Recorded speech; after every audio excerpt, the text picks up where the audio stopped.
Now the Bengali interpreters are hearing the Spanish interpreters. Maria, I just sent you a text with the new number. So check out Okay, your test. thank you. Because the Bengali interpreter is listening to you. Maybe that number is for the Bengali interpreters.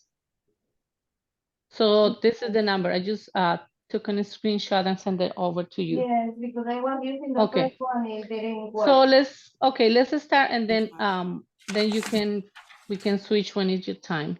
Thank you.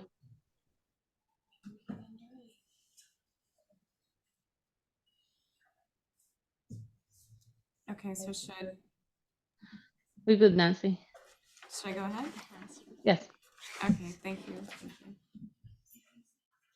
Okay. All right, so I'll just read the public comment protocol. So tonight's meeting is taking place in person, and our business meetings do not typically include a public comment period, but Could you please speak a little tonight's loud? meeting might have one. We will take both remote and in-person comments together, additional feedback from our families and school community members. You may leave your camera on or for your own privacy, or if you prefer, you may use audio only during the comment period and throughout the meeting. The rules of engagement: when you comment, please respect the privacy of others. Please do not include names of children or staff. Guests who make inappropriate comments will be removed from the meeting. During the public comment period, those attending virtually may raise their hand to comment or indicate in the chat that they would like to speak. Those called upon will be unmuted. If you are attending in person, you must sign the guest attendance sheet and indicate whether you would like to comment. Speakers will be called on one at a time and will be allowed 1 minute for each comment. We will hear as many speakers as the time allows. It is possible that not every comment question will be given time. So the best way you can get your question answered is always to email cec15@schools.nyc.gov. CEC members will also be given a comment period, and members will be called upon.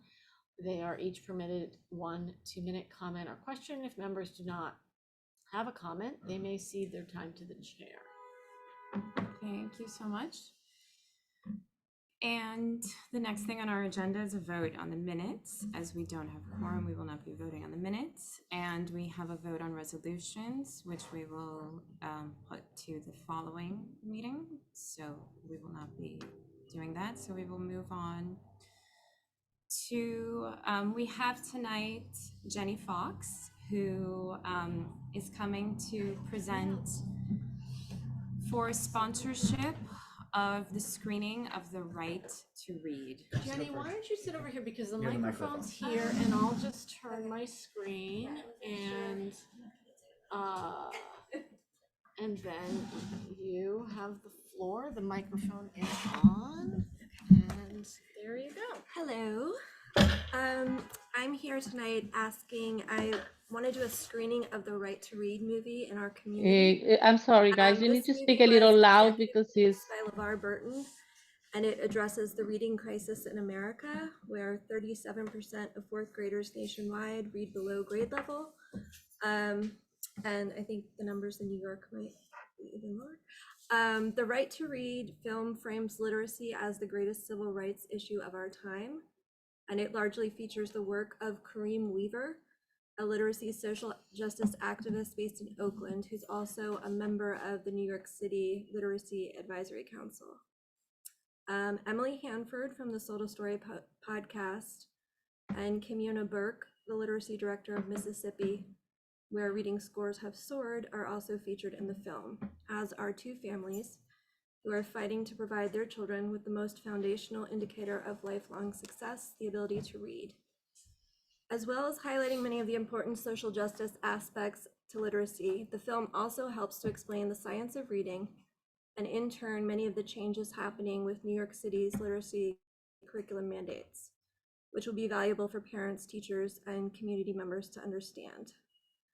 So far, I've begun reaching out to some of our elected officials. Assemblymember Bobby Carroll's office has expressed support. A.M. Carroll has spoken at screenings of the film across the state. He's also on the Literacy Advisory Council with Kareem Weaver. They mentioned helping to secure the Brooklyn Central Library as a screening site.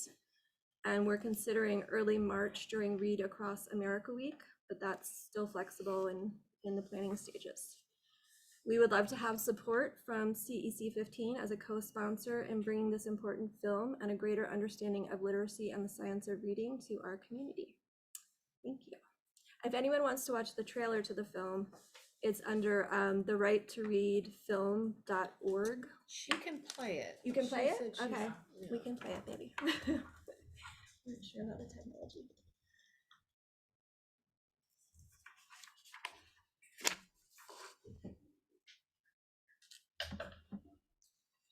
We're gonna hear it? Oh, no, I guess we do hear it.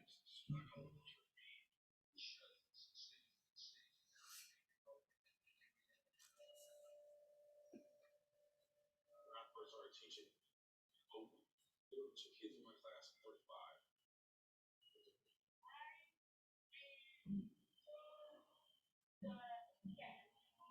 My man, say this right now, one take. My man Larry just read his first sentence by himself, and I'm very, very proud of him. We have a lot of people who struggle to read. Why aren't we screaming and yelling about this? In 35 years, we've come backwards beyond France. It is a national problem that cuts across demographics, but it's painted as a minority issue. If it was a minority issue, and all these soccer How are people you? would be spending $20,000, $30,000 to send their kids to I thought I college couldn't because they make didn't know how to it, read but and write. Glad you're For as long as I've been able Yes, to I remember, I wanted to be a teacher. This school is the lowest performing in reading in the dictionary. This is a civil rights issue. Really trying to figure out how you go to the street. We want them to be successful in this life. We want them to be better than us. Reading is the thing that's the foundation for everything in this life.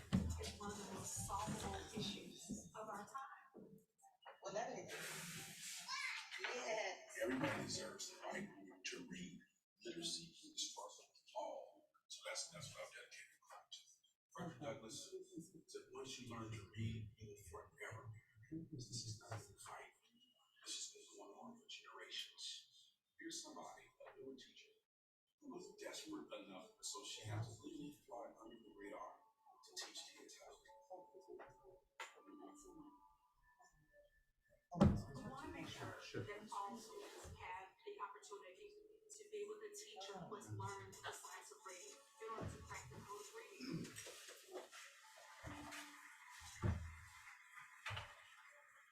In Dublin, he has a petition to the file. It was filed with the president's school board with 8 demands.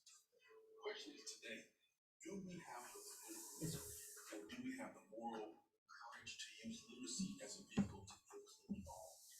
This is the thing. This is social justice.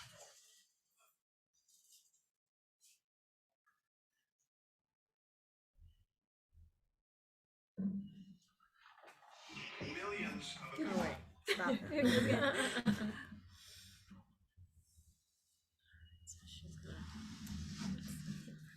Thank you. Yeah. What is the plan for when it will be screened? I'm thinking what we were tossing around with some of the elected officials was to have it run maybe early March, which is kind of set aside as like Read Across America Week, have it dovetail with some of the like reading awareness weeks like that, but it's not set in stone. And I think we'd have to talk to the library if we're gonna do it there about what's possible for the time frame, but spring, I would say. Does anybody else have any other questions? A very interesting topic. Yeah, see, actually, I know already. I had experience to meet like some kids like 8, the age they have, like they're not reading, like the way it should be. Yeah, I mean, the statistics are pretty scary because they traditionally say if you're not reading on track by about 3rd or 4th grade, your chances of dropping out of high school are about 4 times as likely. About 85% of the kids that are engaging with the juvenile justice system are functionally illiterate. 75% of incarcerated adults are functionally illiterate. So there's a very strong connection between your ability to read and your outcomes in life. No, it's great, like for the Yeah. time we live in right now, like with the technology, all these kids with the computers, like Yeah, forgetting about it before, like the way we grew up in the past, we was reading books. yes. Now most of the kids right now, like Yeah, and I think now that the chancellor and the mayor are making a push to correct some of the literacy instructional practices, it's a good time for parents and the community to learn about like why that's important and how it's affecting, you know, not just their children, but like a lot of children across the board. I really appreciated that. Yeah, that's a great point to encourage the community to encourage the kids. Yeah. And then Jenny, in terms of sponsorship, what would you like to see from the CEC? I think I was discussing with Antonia. So the screening, there is a fee with it. There's $400 screening fee. Whether or not the CEC can provide money, if not just as like a partnership. And I'll be speaking to the elected officials about possibly offsetting the costs as well. Vanessa had a question. Oh, sure. Just whether the movie was available in any other language besides English. I'm not sure. I'd have to check. I know that you can, I was looking at the licensing options. I'm not sure about language, but I know that you can get it a license that covers like in person and on Zoom at the same time, which I thought could, you know, help more people be able to see it, but I would have to check about the language question. Okay, great, thank you so much. Thank you. We will, in order to be able, I don't think we have to vote to like sponsor, but we do have to just get 7 members to say, yes, Right. we're okay with right, this. so So we'll have to we'll do it. convene When you over email and talk about it and Okay. then let you know. Thank you. Thank you so Thank you, much. guys. Yeah, it looks great. Thank you. All right, next on the agenda is, Yeah. thank you. Next on the agenda is a update on school visits. So would love to hear what you have so far seen at different schools, what you've heard, what issues are coming up, and we'll start. Start with them and then. Okay, should I'll go this way. So I'll start with Jonathan. So I've completed 3 of my 4. I'm doing the last one tomorrow. And I was able to visit Borum Hill and Star Academy on the same day, which was convenient since they're in the same building. And I think, you know, the largest challenges for them, for both of the schools, is the shared space. And particularly the shared space with the Success Academy in the building, and charter match funds, and just getting consistent cooperation and dialogue across the schools. And as we know, in almost every big building in the city has shared schools, and the functionality depends on how well the different administrations and schools cooperate. And unfortunately, it seems like in that building, because of some of the consistent turnover in administration, promises aren't being kept. And so it's created situations where certain spaces that would benefit a specific school are promised and then taken away. And so it just gets the school scrambling to figure out what to do. So I think that's something that we definitely can discuss more. I know that Nancy and Antonia, you went on a building tour with Charles Fisher to try to resolve some of this, and it didn't seem to go anywhere. But we can keep advocating for the rights and the needs of these schools and the kids, and just, very common sense things like, when you've got elementary school age kids in the same building with high school kids and middle school kids, trying to make sure that they are in different spaces just for all of their own sakes. And these seem like solutions that we should be able to resolve So I'm hoping that we can just bring this all to continue to raise it up as an important issue that needs to be taken care of. There are also just some buildings needs that they have that when we get our document to put in what's important of just bathroom remodels and that kind of stuff. So those were the big needs. And then I did a building visit with MS 839, and it's a newer building, so fewer issues in terms of the building. The school seems to be really thriving and doing well, and what they really were saying is they want to make sure that the District 15 diversity plan stays intact. It's really important to them that we keep fighting for it and making sure that it stays in place. They did have some issues with that they've been resolving with things starting to fall apart, and then with the flood, they had some flooding issues. So those are things again that I'll write down in our form. But in that building, it seems to be much smoother, the cooperation between the different schools and the shared space, and the school seems to be doing really well. Okay, thank you so much. Hans? Yeah, well, I make contact with one of the school, 124. The other school I can have make contact yet. I'm still waiting. And 124 was amazing. I went to the school, I took the tour. I met the principal assistant, the staff, the building. It's a really amazing, big rooms, incredible, really. To be like a small school is incredible structure, really good. The teachers are amazing. They have a lot of they explain me everything about. I'm new in this, so they explain me everything around, like all the different type of classes they have. But they look very organized. They doing very good. They moving on with all the stuff. And I give to them my contact number in case they need something, so they contact me, let me know. But they did so far. They look okay. They're doing very good. Like they moving on with all the things they have. Yeah. And I had the opportunity. Well, some of the schools. Yeah, the other school I haven't made contact yet. I think I'm gonna go knock the door and see what happens. Okay. I'm gonna go. I think I gotta do that. I don't want to do a bit like so, but I have to go over there. And yeah, so far, I mean, they look like they're really good. They're doing really good. 24, 295. I don't know. I have to go check. And they're doing very good with the kids, too. Also, they have like a lot of amazing little kids learning at the classrooms. That the teachers are very. I saw some of the teachers dancing with the kids. I never see that. It was very incredible. They had very good interaction and empathy with the kids. Very good, very interesting. So I want to try to go one of those days and walk around there and see what I can find. Yeah, but they look very organized so far. Yeah. Okay, great. Thank you. Hi, good evening all.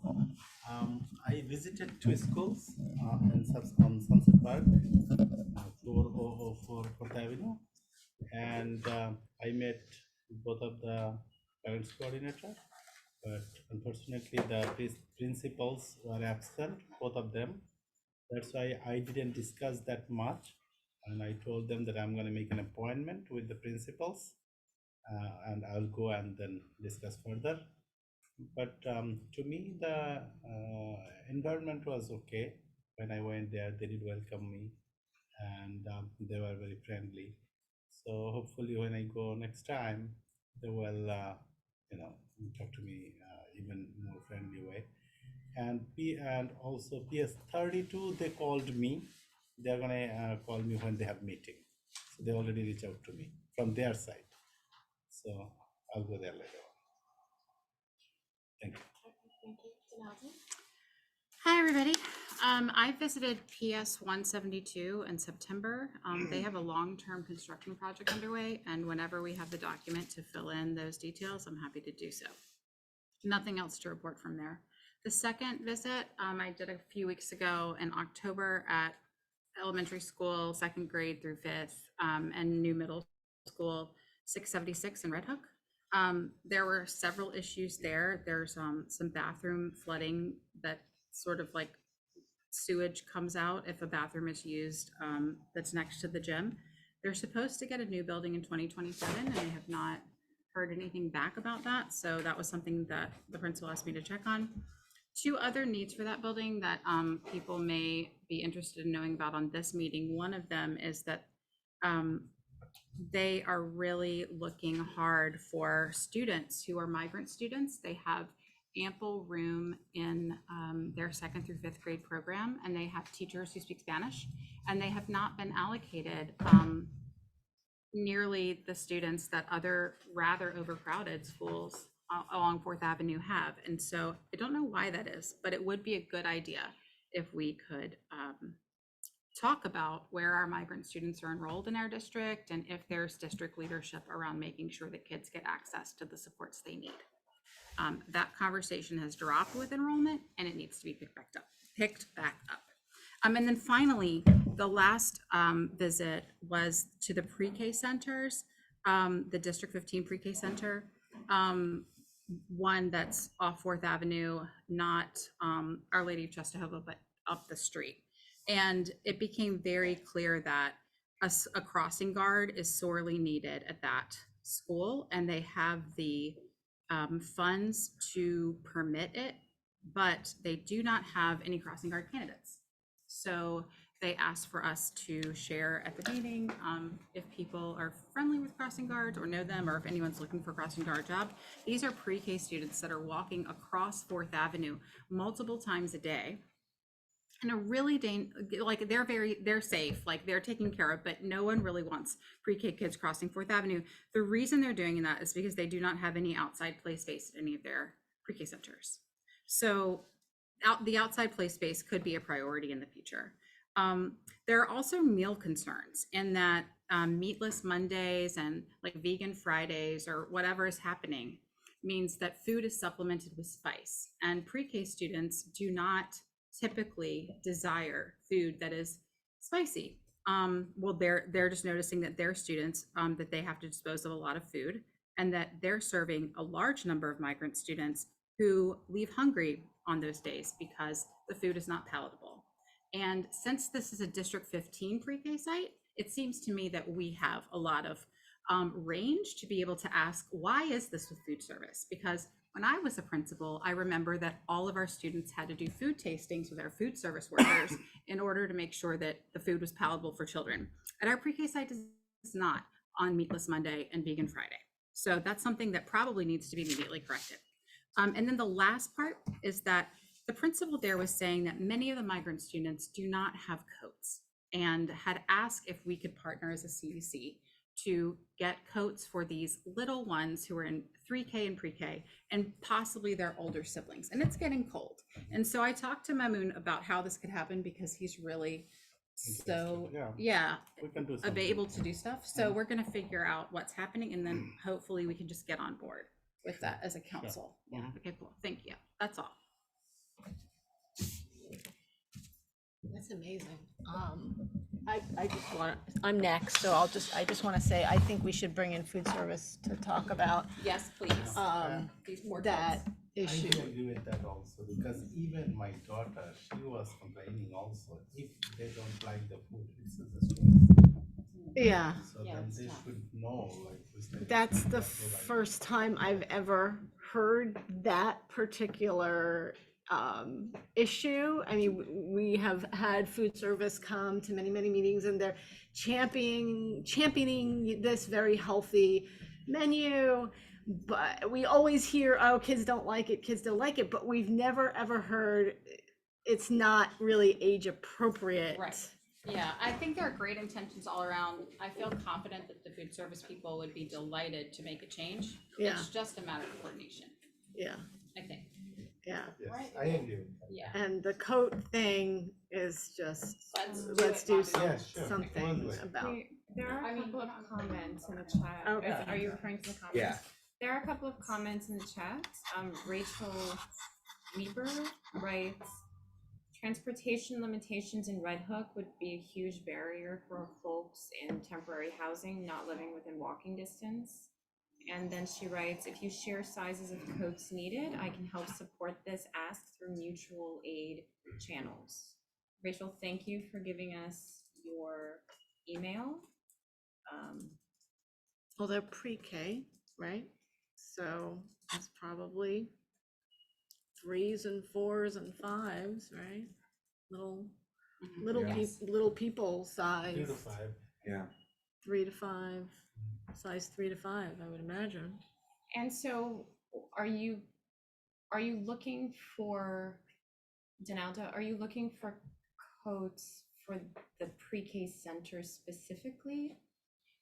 The principals just said, you know, kids are really inadequately, at this point with the weather, inadequately prepared for this particular climate. And I said, hey, like, well, let's do some coats. And she said, great. And then it was like, we had like a whole like kind of like Christmas centric thought, but it's really cold by then. And it was more like an as soon as possible thing. And so what we said was, well, maybe we could do the kids in the for the District 15 pre-K center and their older siblings who are also, you know, so that we could like match with families. And then she would provide the list that they had of the number of kids, and that we would. So in my budget, my treasurer report, I was going to say like, hey, what does this look like if we were to, you know, like allocate, or if we could talk about how we could get some donations, or Rachel, thank you for being you. If there are ways we could match to the community. Did that answer your question? Yes, Okay. and I'm gonna give you guys more work to do because we can't focus on one. Right. We have to focus on all. Yeah. So there's lots of students who are in situations where they need coats in other schools. Are you guys So you willing want to do take this district-wide? on? You want to do district-wide? Well, to really take on I mean, the pre-K centers aren't the only places that have migrant students that don't have codes right now, right? Yeah, There are it's other just places. that the only difference is that the District 15 pre-K centers are district affiliated, so that's why it can be a contained project. And the other part is that the other school communities have a wide array of resources that our District 15 pre-K centers, because their sole mission is 3K and pre-K, they don't have the same type of you know, routine structures, community events, like community connections that our other schools already have via their existent PTAs that have been functioning for years and years, and lots of other things that make schools different than these centers. That's why we thought we could continue.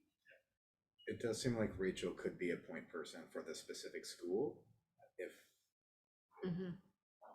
Okay, that's Like- awesome. Yeah, I will, what Do a you- good do first you guys step just be want- connecting Rachel with the principal. Yeah, perfect. And I just want Absolutely. to, I don't know if I, And then maybe Oh, no. we can find out what happens, what we need to do next. I mean, if it would be great if you guys are able to focus not just One school. on one, you know, just May I think I, holistically.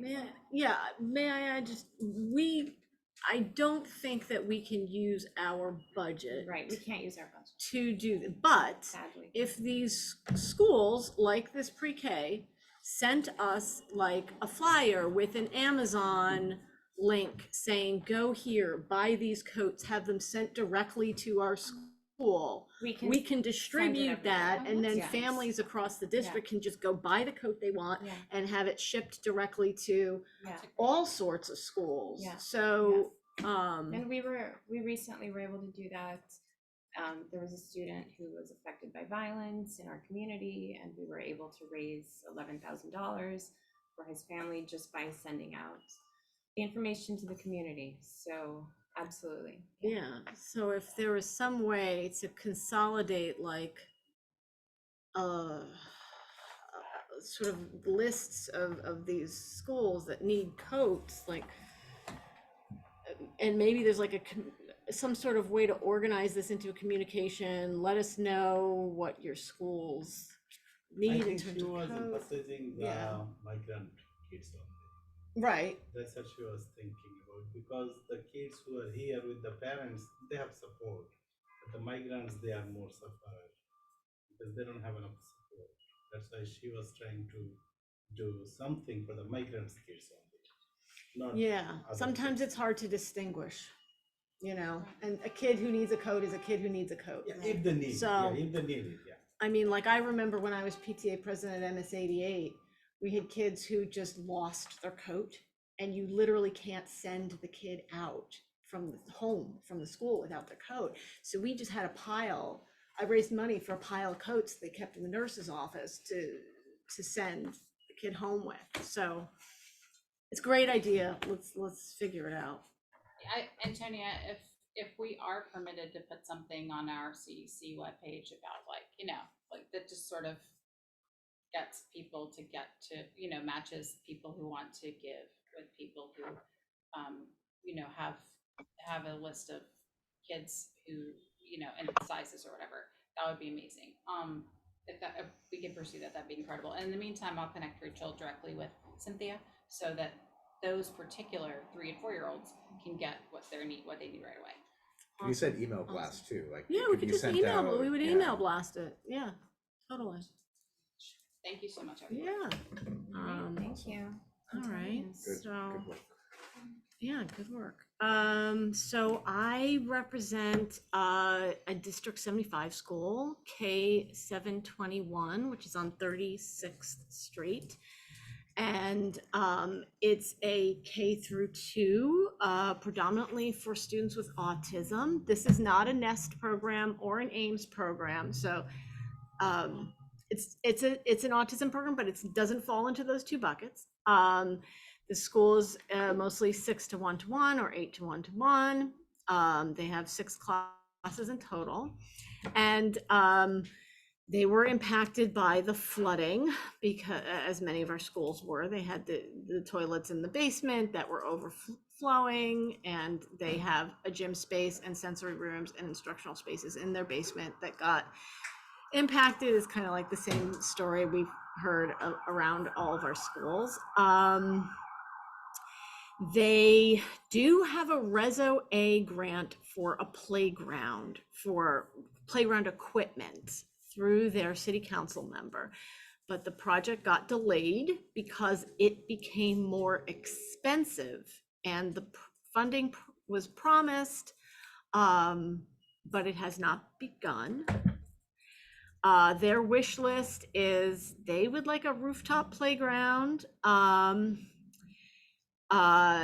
but they don't need a lot more than that. They need more consultants and staff than facilities. They have a lot of needs for busing, and they can't really have an after-school program because they don't have the busing to return the students home later in the day.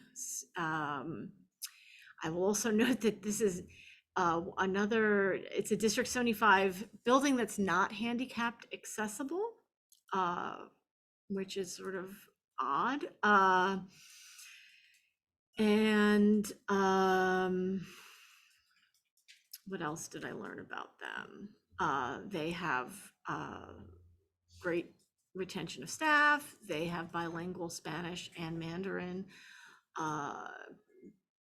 speech teachers. Their challenges. I asked her what her challenges are. There's a lot of people hanging out in front of the building, and people smoking pot in front of the building. And there's a bench in front of the building that was placed there by DOT that attracts people to linger and smoke pot. And so I did reach out to Alexa Aviles' office about removing this bench. And I haven't heard back yet.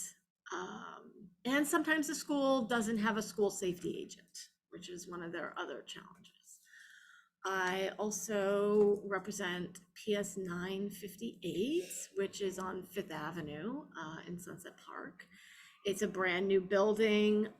You would think they don't have many needs because it's a new building, but when you get a new building, you don't always get all of the stuff with the new building. So they were given, this is an elementary school. It's a inclusion school. They have students with disabilities, but and it's fully accessible, but they were given basketball hoops for high schoolers instead of playground equipment that's appropriate for elementary school children and children with mobility issues. So again, I have reached out to Alexa Avila's office to see if there's anything that we can do to support them through a grant or participatory budgeting. And they said that they would, if they were given the playground equipment, they would want it to be accessible to the whole community and accessible to 75 K71, which is down the street and doesn't have an really good outdoor playground equipment.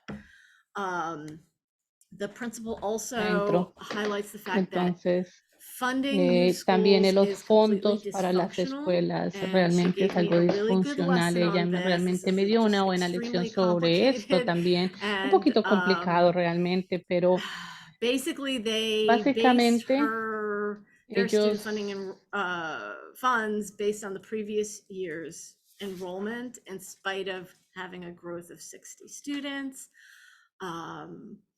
She did appeal, she received some of it, but she did not get a readjustment for her SAMs. She had to give up a family worker in order to get a social worker for mandated services. She doesn't have an AP, she has no instructional coach.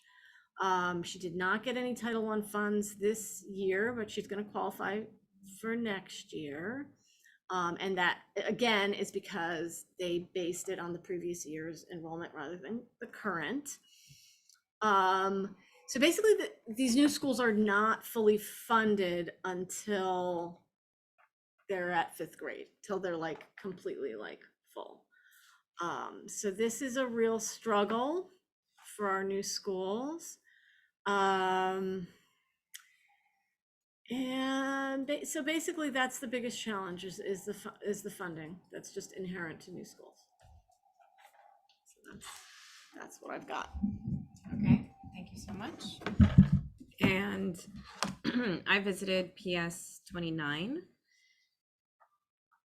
and PS 29 it's a historic building that unfortunately has not had the necessary upgrades to its plumbing that it needs. And so one of the issues is that the toilet flushing mechanisms are too challenging for the small children to actually push them and be able to use them properly.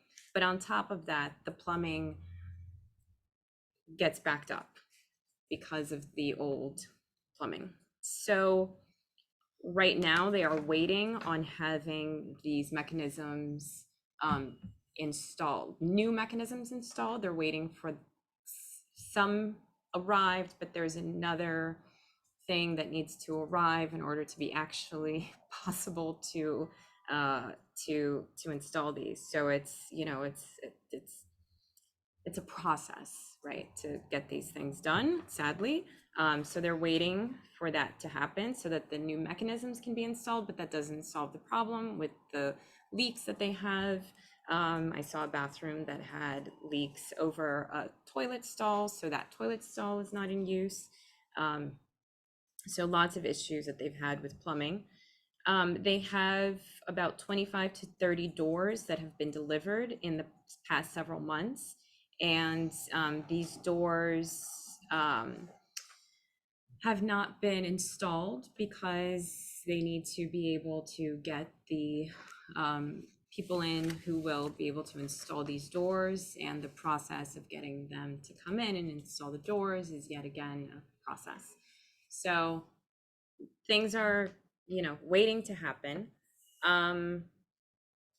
And they recently submitted a proposal for a Reso-A proposal for the auditorium chairs, and some of the chairs are permanently, the seats are up so they don't fold down. So that's the auditorium seats are old, they need to be replaced. Hopefully that's going to happen, but at the same time, they have been in talks for quite some time to make the building an accessible building. And they had made some changes to their whole school community this year in order to be able to have an elevator installed. And they're waiting to see if that's going to happen. So they don't actually have any knowledge as of right now as to where accessibility is.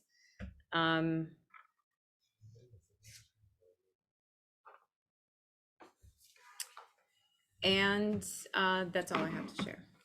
Neil wrote in the chat that DSF might be able to help install the doors. So I guess that's the next part is I've reached out to Carmine, and he's let me know that they are going to install the doors and that they are going to install the bathroom mechanisms, flushing mechanisms. The principal has been on top of it. Our superintendent has been on top of it. And so I've just added to the chorus of people who has already been on top of it. And Carmine was very gracious and responded quickly to let me know that he too is on top of it. So sadly, it's as we see with so many things in our New York City public education, it's a matter of hurry up and wait. Okay, so with that, I will move on to our committees. And I believe that Vanessa will be here at any minute. In person. And we'll have quorum. And then we will have quorum. So I am going to hold off on the bylaws committee. We don't have Leslie here to discuss the accessibility committee, unfortunately. But the additional ad hoc committees, one of them, traffic safety, Hans has kindly agreed to chair a traffic safety committee. Just today, Hans and I were at a meeting for basically, well, actually, Hans, why don't I let you share? You are now the chair, so I'll let you talk. Well, the goal is like try to improve the safety streets and well, in Brooklyn. Remove this, the sorry. district where we are right now, you know, I wish we could do everything, but you know, we're gonna try to. We have already like really Brooklyn have very bad laws, bad experience already. I don't know, you guys know already about it. So right now we want to try to bring all how many people we can into this to try to improve the safety streets, like the cars are running really fast by the schools, but get out for the highway. People like I see like people freaking out crossing from one corner to other corners. Like people live with fear constantly to cross the street. Like it's like a kind of neighbor, you know. Like we already like we know the stress the stress the city has, and I think it's a little complicated. You know, I think like we're getting a little what is it, modern cities, like very modern. So we have like a lot of technologies right now we can use to improve the safe for especially for the kids. I would say like around schools, around parks.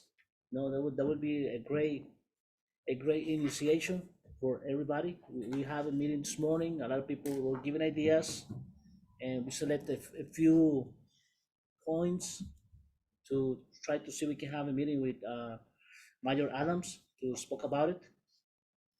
And yeah, well, hopefully we can do this thing better. You know, better for our kids and for us too. You know, I'm stressed out every time I cross the street. You know, so I don't know. And Nancy, you know, you wanna say something? Yeah, no, I mean, I think you captured the intention, and so the goal is to have a meeting with the mayor's office, and after, I'm sure most of the people on the call and here in the room are aware that a child recently was killed in District 13 by a speeding motorist, and so who was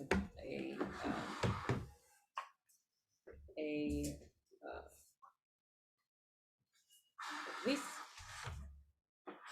driving a police tow truck. And so the situation is, you know, there's lots of groups that have been working for many years, and hopefully the goal is to, as getting more parent organizations involved, getting to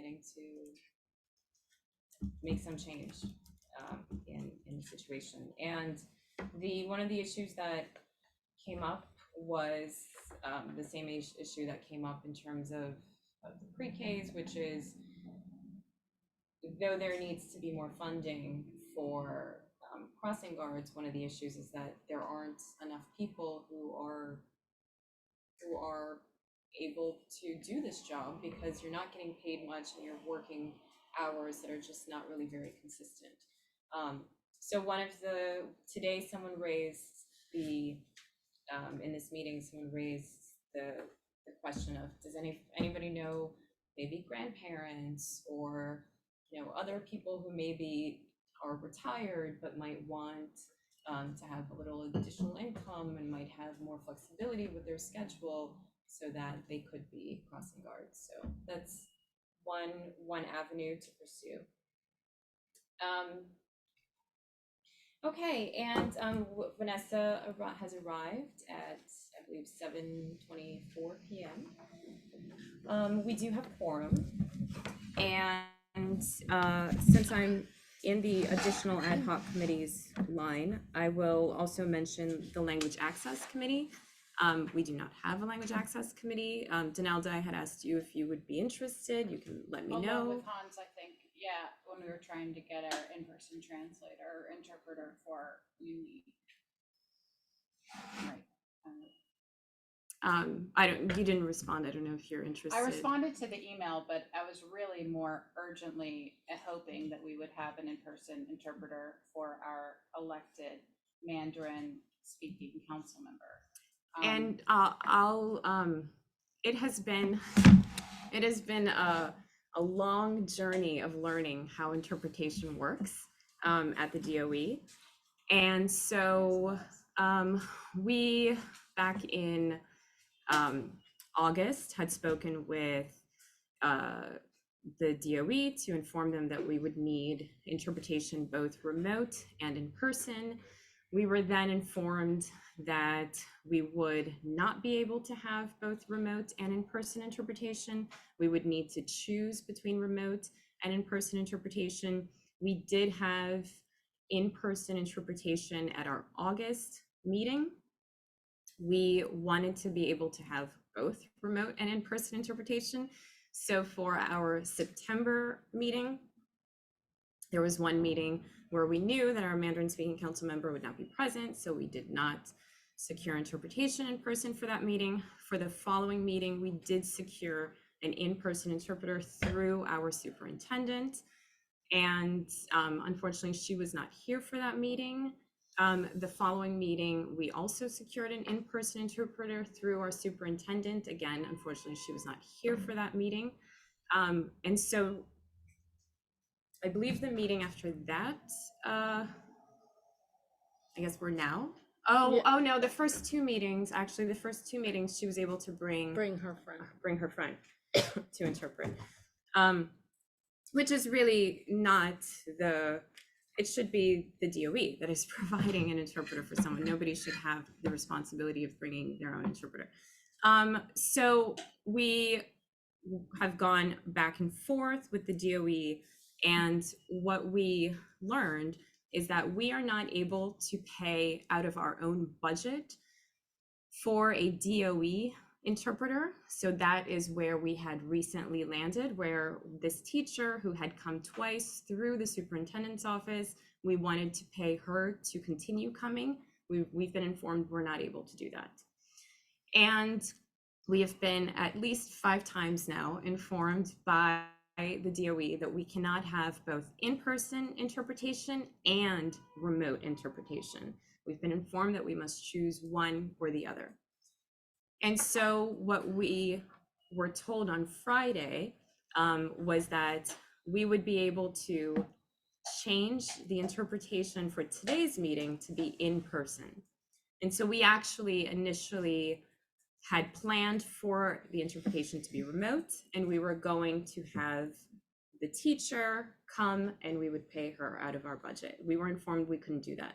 So then we changed it to have the interpreters come and we would have them in person, because we were told by our FACE liaison at the DOE to prioritize our council members. We then were informed yesterday that it was not possible to change interpretation to be in person for tonight. And so for that reason, our interpretation is remote tonight. So it has been quite a journey to basically get back to the beginning, which is we had at one point decided that we were going to look into hiring outside interpreters. And then after Robert Williams came to our last meeting, it seemed like there might be a possibility for it to happen through the DOE. So we put a pause on hiring outside interpreters because we thought that maybe at that point it would be possible to have this through the DOE. We are now at the point where we have several no's from the DOE. And so the only option, if we want in-person and remote interpretation, is to hire our own either remote or in-person interpretation, but we cannot have both at our meetings. Antonia, you look confused. I am a little confused. It's all very confusing. My understanding was that there's like, there's the interpretation for the audience, right? And we can have either remote or in-person interpretation for the audience. That's one aspect of it. The other aspect of it is, well, our problem was not the audience. Our problem was we have a member who we're trying to serve. And the DOE told, and correct me if I'm wrong, they will provide an in-person interpreter for the president of the council, but not any of the other members. Right. That is also That's the the case. problem. Yes. They do not provide in-person interpretation Yes. to the members. And you cannot use your budget to pay for that, the CEC's budget to pay for that, because the DOE will say, we already provide interpretation. Right, that's, So sorry, you yes, thank you, cannot thank you, use thank your you. budget, Yes, yes, even if yes, you that was the part I want forgot. to Yes. serve that Yes, member. yes. You cannot Yes. get reimbursed for it Yes. because it is their position that they already provide Right. sufficient interpretation, which we know they don't.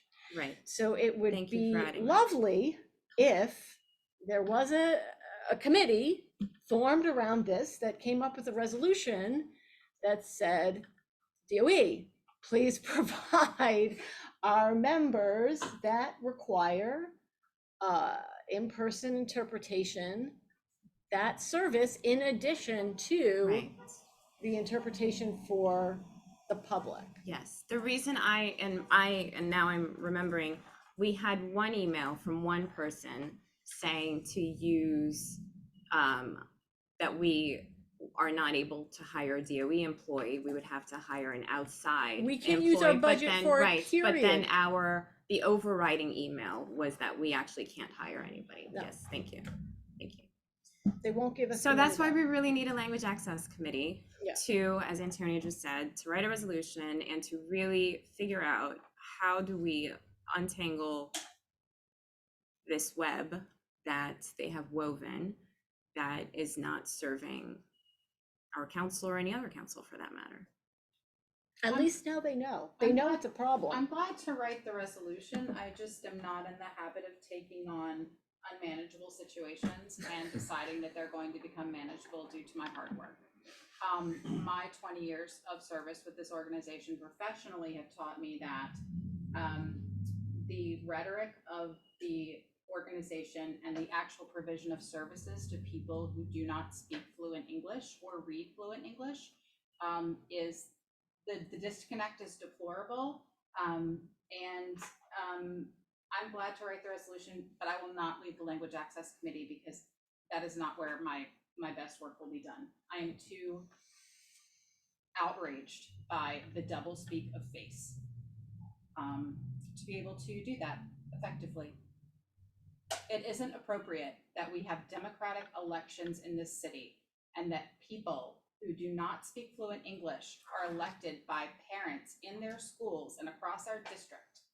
And those particular individuals do not have access to in-person interpretation that serves them exclusively at this decision-making table. It isn't okay that we don't have translated meeting agendas for our Chinese-speaking member. It's not cool that she never gets to see anything in writing that's in Mandarin that we consider in the course of our meetings. So like there's some work that we have to do as a council as well. And that involves like submitting things for translation and enough time, I understand. I'm happy to write the resolution. I will not lead the committee. It is not where my best work will be done. Thank you very much. Okay. Vanessa, I turn to you for the bylaws. What did I do? Do I have the microphone? Yes, you do. It's on. Thank you.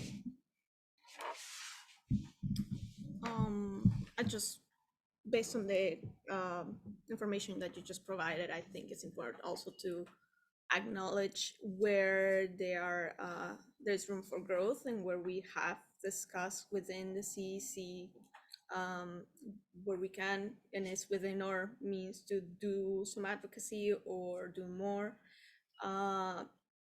like translating documents, things like that.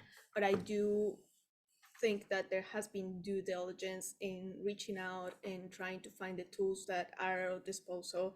And there's a lot of confusion in the language of the DOE and the information that they provide for us to be able to do the work. I worry about muddling the waters between what is limiting the council members' participation, whether it is something that is regardless, we have an obligation with the language situation, period. But I do worry that we are imposing blame on the council for other personal issues that may be restricting the council members' ability to participate. So I think it's important to keep that in mind. As to the hybrid meetings resolution, so it's another more legal situation, I believe. It's based on the open meetings law.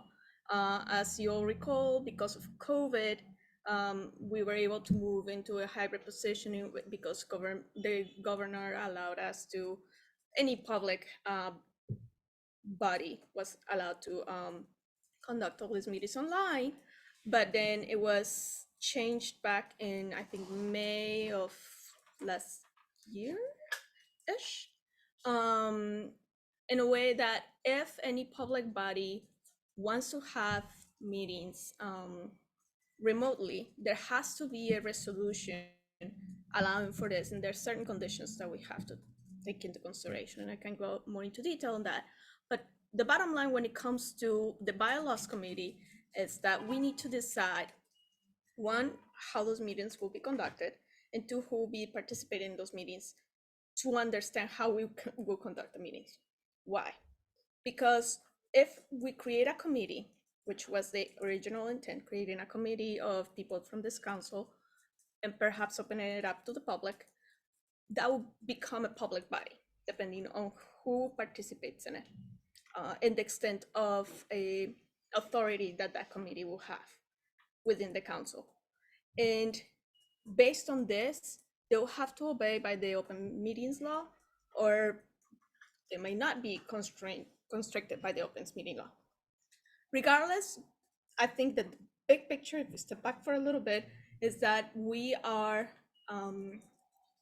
restraining participation from the public, from the members that perhaps could, like I literally flew here today for this meeting, that could be participating virtually and have more engagement with the council if we don't take care of the hybrid situation first. And that would be an issue also for any committee that we may have from the council. So to step back, last year we tried to pass a resolution on open meetings law to be able to hold our meetings in a hybrid, right? The point of contention that we came to, and the reason why we couldn't move forward, is because there is a portion of the resolution and the law really that creates an allowed excuse to not participate in person but participate virtually due to extenuating circumstances. So what those extenuating circumstances are, they're largely defined by the law as there is an illness or there is I don't recall all the categories, but we could add more, or I don't know if we can take away, and we wouldn't want to because those are legitimately listed extenuating circumstances, but we could add to it to account for the fact that we are all busy people, we're all volunteers, we all have jobs, right? And we all have kids, and there might be circumstances in which we could consider them extenuating to be able to hold these meetings remotely and for that person to have a voice and vote and be able to participate in a way that is meaningful. So extenuating circumstances are disability, illness, caregiving responsibilities, or any other factors. And that's where we are. So the process would be the following. If we want to adopt a way to hold hybrid meetings, first we'll need to hold a public meeting like this one. Well, I guess it will be in the calendar meeting. I don't know if the business meeting will count for it. I don't know which one it will be, but we'll have to hold a public meeting, look at the resolution, right? Have the same process that we always have, in which the public can comment and have some feedback, and vote on the fact that we adopt this resolution. Then we have to amend the CEC's bylaws to allow for this meetings to happen virtually or hybrid. And after that, the CEC itself is able to hold these meetings. However, why is this relevant to the committees and subcommittees? It's because some subcommittees, including the bylaws revision subcommittees, may be considered public body, like I said earlier, depending on who is involved in it. If we have a majority of the council as opposed to members of the public, President-in-law might see it, or the Department of Justice's decision on previous cases might see it as a body that has some degree of authority, is no longer a, what would you call it, like an advisory body, right? If we have a majority of the public and there are more limitations to the committee, it might just be an advisory committee and we can just do this virtually. Regardless, it seems that it's in the best interests of the council to just be able to move this virtually so that other people can actually participate. So people from the public can actually participate easily. So that's the big picture. We still have to have in-person quorum of the committee. Yeah. It doesn't. It will depend, but yes. It depends on how the bylaws are written. There are councils all across the city that have passed this hybrid meeting resolution, and they are able to schedule bylaws meetings within 2 days. We've been waiting for 6 weeks to even talk about discussing having a bylaws meeting. It's been extremely ceremonial, and it's just not appropriate. We just reviewed our bylaws this year. We review our bylaws once a year. So we are within compliance to have reviewed our bylaws. Right now, the thing that's most important is to understand the hybrid meetings resolution. If that's something, because last year we tried to pass it and we got to a point where we're not able to pass it. So it's really about understanding, are we able to pass this hybrid meetings resolution? How did we conflate the request for a bylaws meeting with a hybrid meeting resolution? I think I can explain that. May I? Because I'll extend my question to say that the reason I called and asked if we could please have a bylaws meeting was because we've now had 2 mayoral town halls in this district that nobody at this table, other than 2 people, were aware of. One in July and one in October. We also have had a number of communications that only go to 1 or 2 people on the council. We also have a Chinese-speaking council member who did not have interpretation and still doesn't have translated documents. We have an attrition issue with attendance, clearly. We need a lot more inclusive communication, which is why about 6 weeks ago, I asked if we could have a bylaws committee meeting. And so we've kicked the can down the road to the point that now we're introducing that we could potentially have one, but maybe we need to consider this extremely fraught issue of this hybrid meeting resolution. I just want to say that it's really important for all of us here who are elected and 2 people who are appointed to actually have a working process that works for us. We may be in compliance because all councils have to review their bylaws once a year, but if the bylaws aren't functioning to support the work of the group, if we don't have inclusive communication, if people actually can't read what we're doing here on paper, why would they come to a meeting? Thank you for your opinions. Vanessa, I'll turn the floor back to you. I think that to your point of inclusivity, and this is where it came to, we need to look at the bylaws and figure out how to include the people that we're serving and the people in this council more. If we can do that by giving them the opportunity to access the meetings to begin with, then we're not doing our job. I mean, it is hard enough for the ones that are here present. I'm sure that it doesn't come easily to be here. And so for us to yet add another level of work for those of us that are interested to participate in it, giving the flexibility to them. And to, like, for instance, I know that some members of the council that haven't been able to participate in general meetings that have been scheduled ahead of time are not here because of transportation issues or because of the hours in which these meetings occur. So if we can make this into an opportunity for participation and inclusivity, I think that we are serving the public. And I think, it's like I said, it's not limited to just the bylaws, which we are within compliance, and but it's also about giving the opportunity to others to deal with the language issues, right? So let's first discuss a bylaws committee meeting, and secondly discuss the hybrid meetings resolution. So in terms of a bylaws committee meeting, how and when? Sure. So that could be held in person. We will have to have a public location for people from the public to attend. We will have to run it with recording the minutes of whatever is going on, and simply follow open meetings law in the way that is scripted, just like we do in every other meeting. Now we could, and one of the reasons why we wanted to discuss this at a business meeting, since you have raised it, this is the first business meeting we've had, and I waited to have this conversation in person so that members of the council could participate and actually be included in the conversation, because it's something that I don't find appropriate to do over email, where some members tend to be a little more quiet or not as engaged, or to just glance at the email, move on to something else. This is something that we all have to kind of pay attention to because we're sitting here.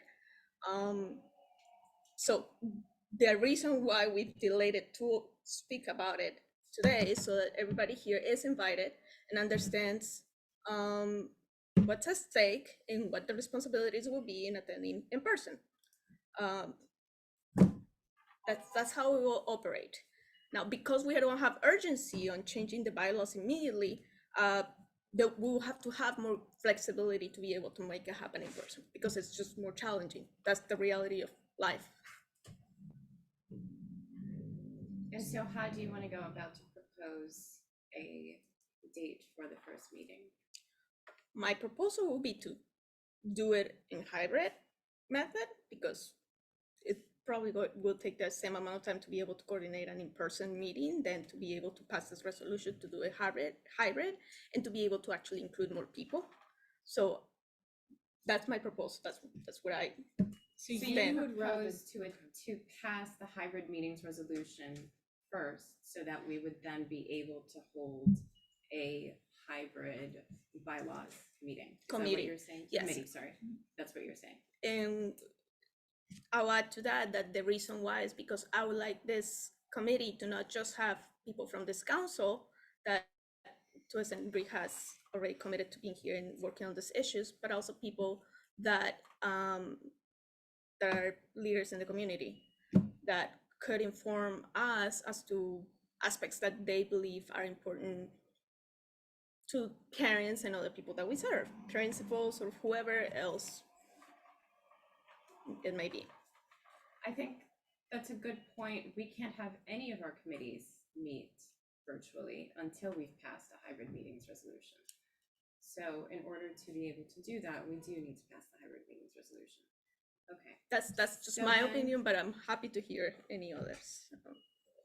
And truly, I mean, I hope we can get some input from other members here as to what do you think, guys, is most appropriate to happen first. I'm happy to come in and try to make this in person. My opinion is it would not be as participatory as it would be if it were hybrid. Let's call roll. Antonia. My opinion is just, well, I understand you have a different schedule and you have commitments. If it were me, I would just go ahead and have the committee meeting in person. I personally don't think the bylaws need to be changed. And I have my opinions about the hybrid resolution. But I don't know. Leave me out of it for now. Donalda. I kind of operate on a principle that if I'm in a group anywhere and we are supposed to be doing something as a team or as a collective group of people, if someone calls an audible and says, this isn't working, we don't get information that we need to be able to adequately represent our constituencies, or for some reason, there seems to be some set of communications that's operating outside the full council, or for some reason, we don't seem to value all the voices of all of our members, whatever. If anyone in the group says that, I don't actually ever decide whether or not that's true. I take the steps to make sure immediately that that matter can be addressed. And I thought we were operating on that here. We are not, because it has been 6 weeks so far, and we still do not have a proposed date for a bylaws meeting. So I think it's really important to actually have a bit of clarity and transparency about this being problematic, like our communication not being optimal, us not working as a team right now as optimally as we could, obviously, and that we have a mayoral town hall coming up in December, and we don't have clarity around our communication procedures, and those are found in the bylaws. And so maybe it's just better not to have a bylaws meeting. Maybe we just need to talk about what's not, like how we can institute communication protocols. Thank you. Hans? All documents, okay. Mamoon? Jonathan? Thank you. Now let's discuss the hybrid meetings resolution. Okay. Point of order. Are we coming to a conclusion on whether we're having a bylaws meeting or not before we move on to the next agenda item? We are not in a position where we're able to, at this moment. What is stopping us from scheduling a meeting? Well, the discussion of the hybrid meetings resolution. So first we must discuss that before we can schedule a meeting. We don't actually have to do that. We can just say that the meeting is in 10 days from now at this The very chair location. of this committee has explained to you that she has scheduling issues and she would prefer to conduct this meeting remotely. She's the chair. I don't know what you don't understand about that. This is about her, and we are volunteers on this body. We're not employed by any other member of this council, I'm not employed by Nancy. Nancy's not in your employ. I'm not in your employ. She's volunteering her time.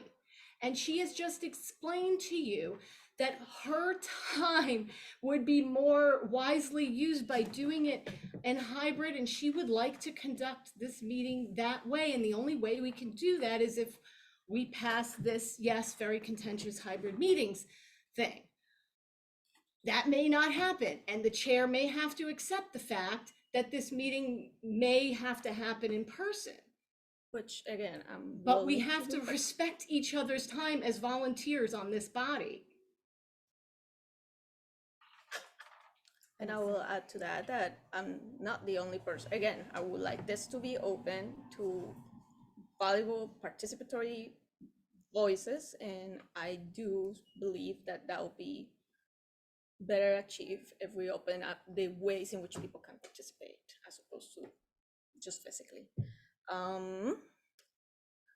And you know, to your point, Donalda, I do think that a conversation about the communications issues is not precluded by changing or not changing the bylaws.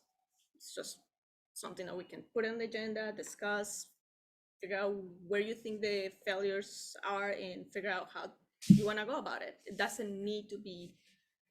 In fact, it could be a good trial and error to figure out what should be in the bylaws. Could we put into the agenda for the next calendar meeting, because the superintendent will be there, to have this discussion about communications? I feel like having their office here would be critical for that dialogue to make sure we're all on the same page. And then that way we could figure out whether there need to be changes to the bylaws or whether we can just figure out a system of effective, inclusive communication across all the different groups of people. Yes. Yeah, I mean, you know, if it's about communication across the different groups of people, I think that it's appropriate to speak to the other groups of people as well.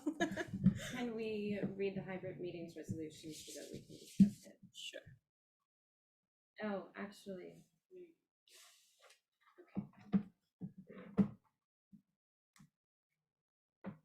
So, do you want me to read it, or does somebody else want to read it?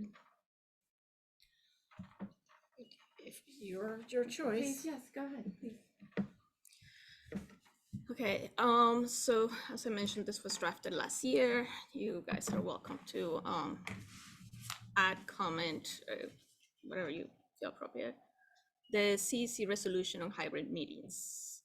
Whereas by passing chapter 56 of the laws of 2022, quote unquote, chapter 56, the New York State legislature amended section 103 of the open meetings law. And whereas chapter 56 adds section 103A of the open meetings law, permitting CEC 15 to authorize its members to attend meetings by video conferencing under extraordinary circumstances. And whereas section 103A2A requires CEC 15 to adopt a resolution following a public hearing authorizing the limited use of video conferencing under such circumstances. And whereas section 103A2 allows for hybrid meetings by requiring that a minimum number of members are present to fulfill the public's body quorum requirement in the same physical location or locations where the public can attend. And whereas section 103A2C requires that members be physically present at any such meeting unless such member is unable to be physically present at any such meeting location due to extraordinary circumstances, including disability, illness, caregiving responsibilities, or any other such significant or unexpected factor or event in which precludes the member's physical attendance at such meeting. And whereas in accordance to section 103A2D, any members attending by video conferencing must, except during executive session, be heard, seen, and identified while the meeting is being conducted, including but not limited to any motions, proposals, resolutions, and any other matter formally discussed or voted upon. And whereas section 103A2G requires that any meeting where a member attends by video conference be recorded, posted to the CEC website within 5 business days, and transcribed upon request. And whereas section 103A2H requires that members of the public be permitted to attend and participate, if authorized, in any meeting by video conference when a member attends by video conference. Be it resolved that CEC 15 authorizes its members who experience an extraordinary circumstance as described above and further defined by the rules or written procedures later adopted to attend meetings by video conference, as long as quorum of the members that attend in person at one or more locations open to the public, and as long as the member can be seen, heard, identified while the open portion of the meeting is being conducted, and as otherwise permitted under Chapter 56 of the laws of 2022, and be it further resolved that CEC 15 shall create written procedures for the governing the use of video conferencing by its members in compliance with Chapter 56 of the laws of 2022.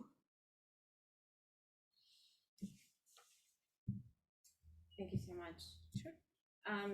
So one of the issues is that we must still have quorum. And this is what kept coming up over and over again last year as the challenge. If we must still have quorum, how do we allow for people to make a decision in advance to not be present that is equitable to all of the people on the council? Ultimately, that's the challenge. And we are happy to hear new ideas of how to make it work.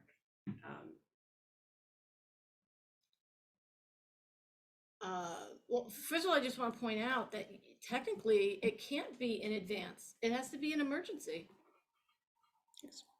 It has to be an emergency. Like it's what was an extraordinary circumstance. You can't call in advance because that by definition is not an extraordinary circumstance. My problem has always been, you're not going to get quorum. The same, who do you decide who is going to be the 7 people who show up to every meeting and which are going to be the 5 people who always stay home? Because it will always be the same people. We already have some difficulty getting quorum. A lot of the excuses that or reasons for absence that are coming in do not qualify as excused absence if we follow the bylaws to a T, and they would not classify as extraordinary circumstances. And I think that there's a lack of understanding that this body still has to be in person. I think it's important for like the people who elected and appointed us to be able to access us in person. Because I know from experience, if you go in person, you get your voice gets heard better than if you show up online. It's very easy to mute people and dismiss people digitally. Also, our technology is terrible. We don't have a really good technological platform to conduct these meetings in hybrid. So look, you guys can put this up to a vote now, but my vote is going to be opposed to adopting the hybrid meeting. I have a question, Christine. Maybe you would be able to answer this. Would it be possible for the hybrid meetings resolution to relate only to committee meetings? Could we? See, here's the problem. In committee meetings, I think about it this way: any meeting in which a topic that's discussed may eventually come up for a vote is subject to open meetings law. Right. We still need a quorum of the committee. Right. So if we have like 5 members of the committee, we need 3 in person. Well, no matter what, the language is the same, you still need quorum, whatever that body, whether it's a committee or the council as a whole, needs to meet its quorum in person. Right. So general, meetings have to be in person, there's been no more extensions, but you can create, you're allowed to use a hybrid if members have extraordinary circumstances, so it's not really even a hybrid. Like, we're Right. not saying, oh, you can do hybrid meetings, it's extraordinary circumstances trigger. Does that make sense? But you can stream, you can always still stream the. Extraordinary circumstances trigger a hybrid. Yeah, for the purposes of the council, not for the public. But again, can we do it just for committees? Is that possible? Well, the committee would have to be in person unless, Right. unless members of the committee have extraordinary circumstances that they need to attend in via Zoom or whatever, but you still have to have the quorum of the committee. Right. In person. Right, So maybe that's, she still has to be in person. well, maybe she doesn't have to be in person. She can be working out of state for a committee meeting. But then the rest of the committee has to show up in person? And the rest of us show up in person. Yeah, it has to be quorum. Quorum doesn't distinguish, unless it says in your bylaws, quorum doesn't distinguish by title, so unless it says in your bylaws, the committee. No, chair it doesn't. must be- What's quorum for a committee meeting? Could you please speak up a little bit? Plus one of whatever the Yeah. size For is. the purpose of New York State meeting laws, quorum is always majority, 50%. So I'm just putting that out there as an idea. To maybe that is something that you would be I'm not quite, amenable to. I'm not quite, can you repeat the idea? Because I'm not quite sure I So understand. that the it. hybrid meetings resolution would not apply to our business meetings or our calendar meetings. It would instead apply to our committee meetings. Can we do that? I don't think you can because they're all considered public meetings. Right. Because you're discussing items that'll possibly be voted on, votes have to take place.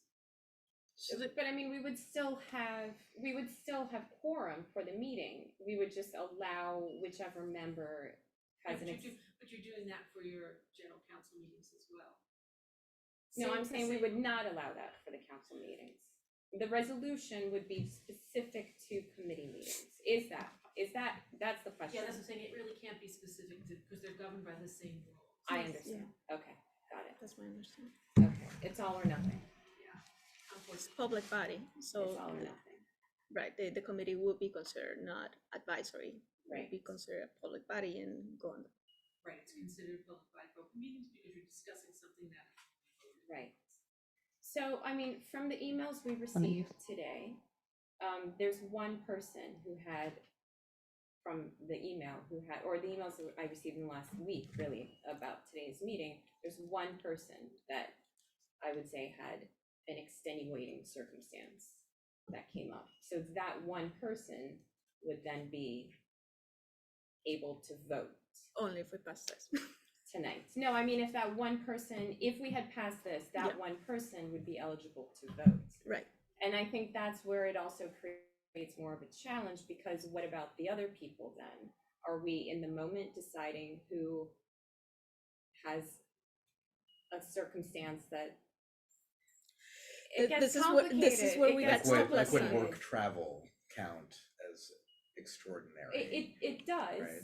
it does, but just, let's say somebody says that they are sick. Right. And somebody says that they're helping their friend's child is sick, and so they suddenly have to watch their friend's child. Then in the moment, but they can zoom in the moment we're making a decision. You need to define what the extraordinary circumstances are in your bylaws. Right. So They're very, what it says in it is including disability, illness, caregiving responsibilities. Personal caregiving responsibilities. So not for a friend. It doesn't define it as that, No, but it doesn't we say can choose narrow that, it I would down. say. I mean, Yeah. So what we can do is narrow it down, and I think that last year while we were discussing this is we're coming up with like a number of excuse absences that would be demonstrable extenuating circumstances. So, you know, if somebody in your family got sick and you have to take care of them and can't attend, and you want to vote on a resolution or whatever else, provide some sort of proof that this happened for like a limit of 3 times. I don't know. Like really sort of filter it, I guess. I don't know. May I ask? So like, let's say before the meeting, you get 6 people who all have, you know, just like illnesses and childcare issues and work problem, which is like, It's you know, happened. it's happened. And this keeps happening over and over again. And you can't, how do It you happened choose? last year. How do you choose Mhm. which person's extraordinary circumstances like gonna give them The priority, right? the priority? And do you tell the other guy, no, no, no, sorry, you have to come in person or you get an unexcused absence? Well, You that- can't. You can't. You give them all, I guess you have to give them all unexcused absences, and then you don't have quorum. Mhm. And then, is that gonna happen every meeting? Well, one possibility is to add in a line to the resolution saying that after X number of meetings, this is null and void because we cannot reach quorum. Yeah, So or after maybe like I 3 said, meetings. doctor's notice again. I don't know. Can you, Christine, could you do that? Put in a null and void clause after 3 failures I'd to have meet to go quorum? back and look at the text again of the law. I'm not sure. Yeah. I mean, you have I to mean- think about it too. The idea is you're not designing something that's gonna get people out and out. You want them here. Yeah. You want them here. That's the whole point of extraordinary, Mhm. right? So if it's happening every month, it's really not extraordinary, is it? Could you please speak loud? Hello, And Siri? this is a separate agenda item, but one of the things that we do need to do is vote on whether absences are excused or not excused. And so we would have to do that. We It's have to still- do It's that in the under minutes. bylaws. It's part of the minutes. It still doesn't When you vote solve for- the issue in the moment of not having quorum.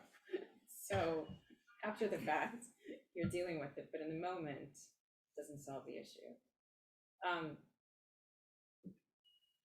So this is part of the issue of us not having passed this resolution last year. Why we didn't pass it last year? Yes, right. This is why we didn't pass it last year. Have other councils passed Sure. a similar resolution? Mhm. And And what have their experiences, that's what I'm That's a curious, good like, what have their experiences been once it has been passed? Have they encountered some of these issues and challenges that this council has raised? You know, how have they navigated that? I think that would be really useful to learn from all the councils that have passed this resolution, to see what has happened since it was passed, to see whether this is feasible or not. one thing that I do know, certain councils are skirting the rules on open meetings law. And so then the question becomes, are we willing to be a council that skirts the rules on open meetings law? I certainly do not feel comfortable with that. So that's one issue. And then the other issue is I do know of councils that regularly don't reach quorum. And one of the things that has always made the CEC of District 15 an effective council is not only the labor that council members put into it, but also the fact that we have 2 meetings a month. Those meetings are in person, and you most often than not do end up reaching quorum. And so that makes a big difference.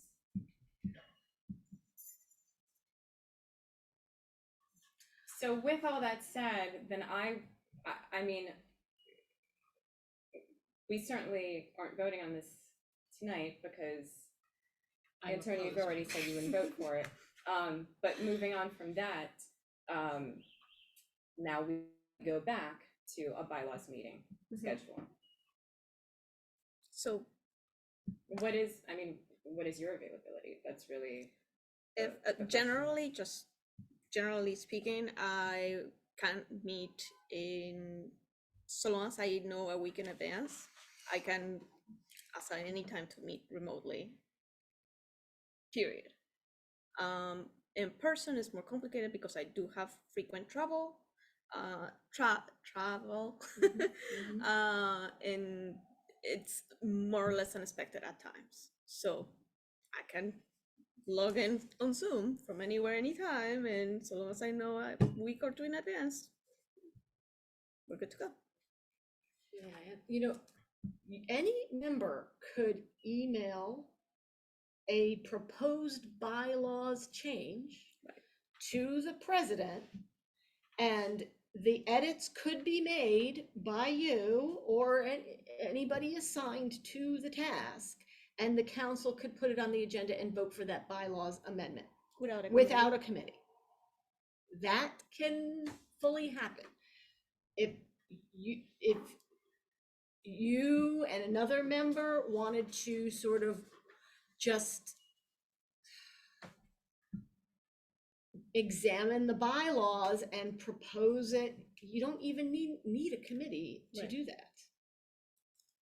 I mean, we can do that. Again, what my goal for something like the bylaws of a body that it's governing us would be is that it's a highly participatory body and not just me and some other person doing it, or me just saying this is what's gonna happen, and that would be the first time people hear about it. I would like for as many as you as are available and able to be a part of it. That's Well, the you goal here. distribute it. You just distribute it, and the conversation just happens offline in emails, and right, and then we present it at a meeting.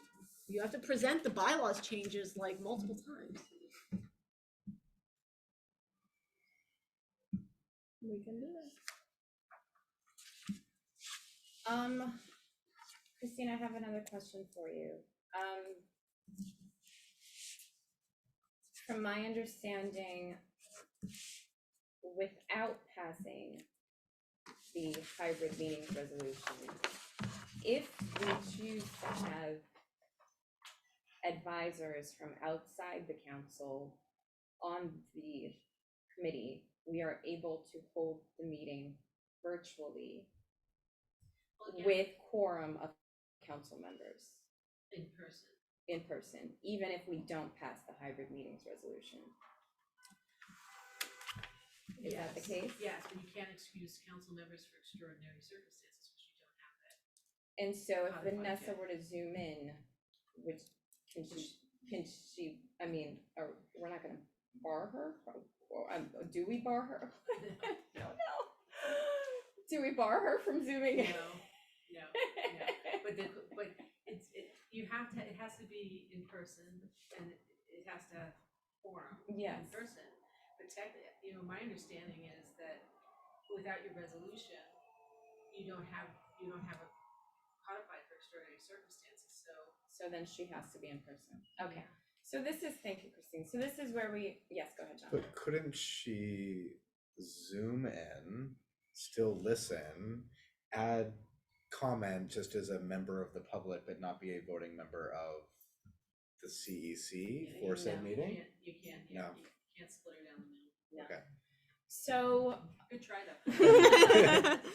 So Vanessa, will you please take away from this that we need you to find a time that you're going to schedule an in-person meeting, a time that works for you, and then a time that you will then invite council members, and then from there, before we can invite anybody outside of the council, we have to have at least 7 council members in agreement to have outside people Participate.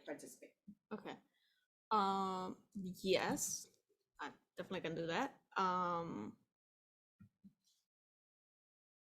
Personal restrictions will be I won't be able to commit to it until January. Or I don't have the schedule to know what will happen until January. And yeah, there was something else, but I forget now. I'll let you know. Okay, thank you. Thank you. All right, let's move to the treasurer's report. Donalda. Oh, sure. Is it in people's folders or? Okay, oh, all right. In the future, when I submit it, how long do you need in advance?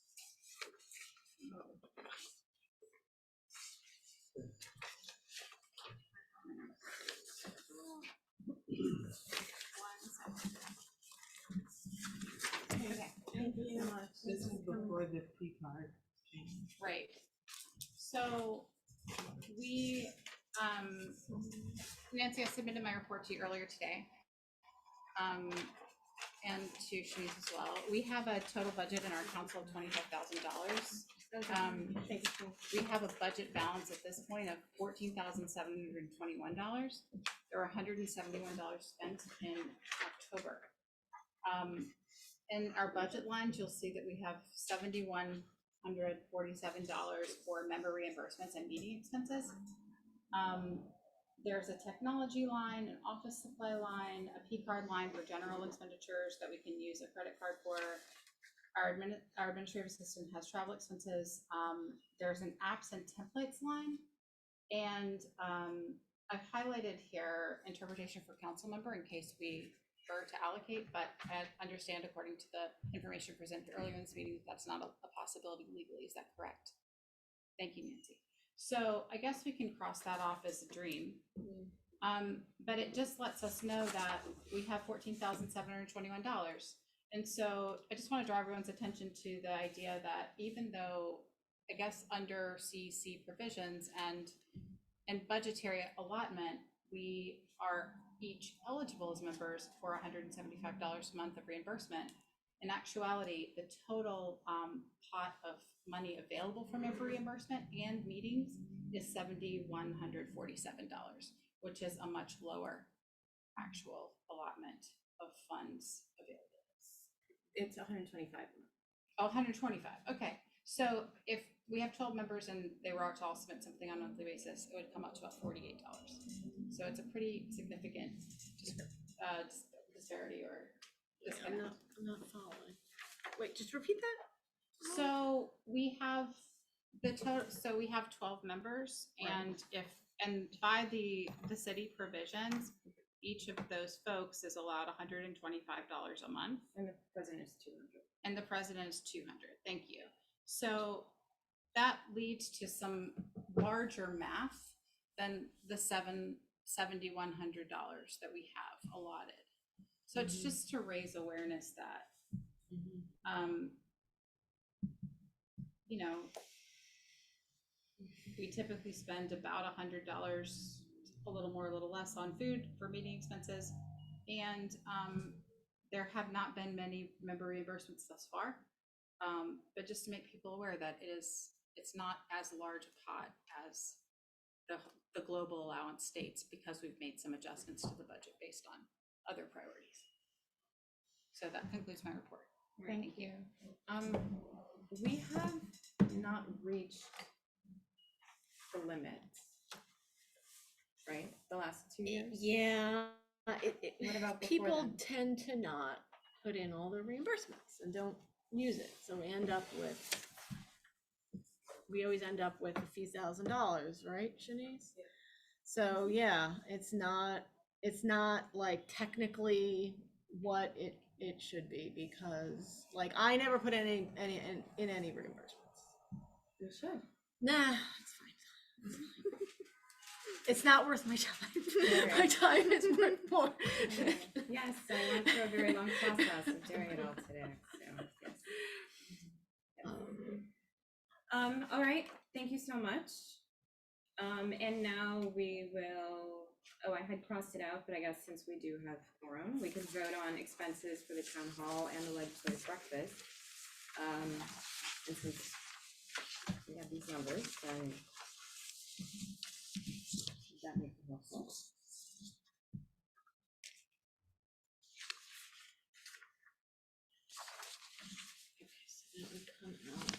Where's meeting expenses?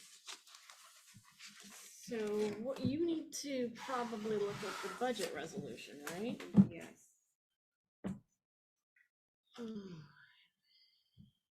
Meeting expenses is in member reimbursement. Oh, it's the same line? Yes. Oh, okay. Oh, right, of course.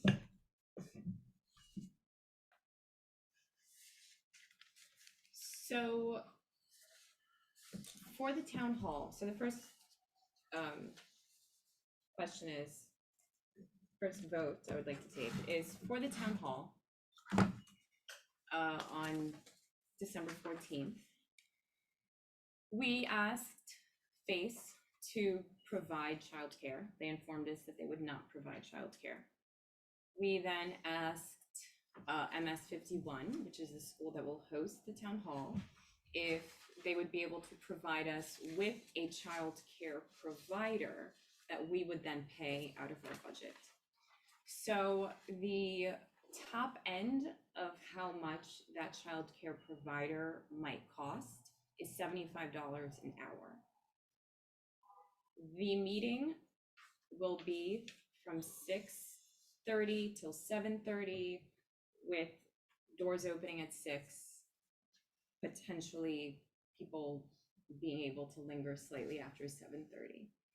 So that would mean that we would need to pay for 2 hours of childcare, $150 at the top end. I would like for us to take a quick vote to find out if everybody is in accordance with spending $150 out of our meeting expenses to pay for childcare for, not us, I mean, obviously my children go everywhere, as everyone knows, but not for us, but for whomever wants to come to the meeting. Of course, people, it might be that no one comes with children, and so we're paying this without having any children there. Nevertheless, this is one way that we're trying to not create an impediment. So, So you're making a motion. I'm making a motion to spend $150 on childcare for for the town hall. Yes. People are having a hard time hearing. Oh, all right, thank you. Chancellor's town. Yes. Okay. Do I have a second? Okay. Jonathan seconds. Jonathan. Okay, great. Okay. Do you want to? I'll do Okay, the. great. Let me hold on. Let me just do some cutting and pasting.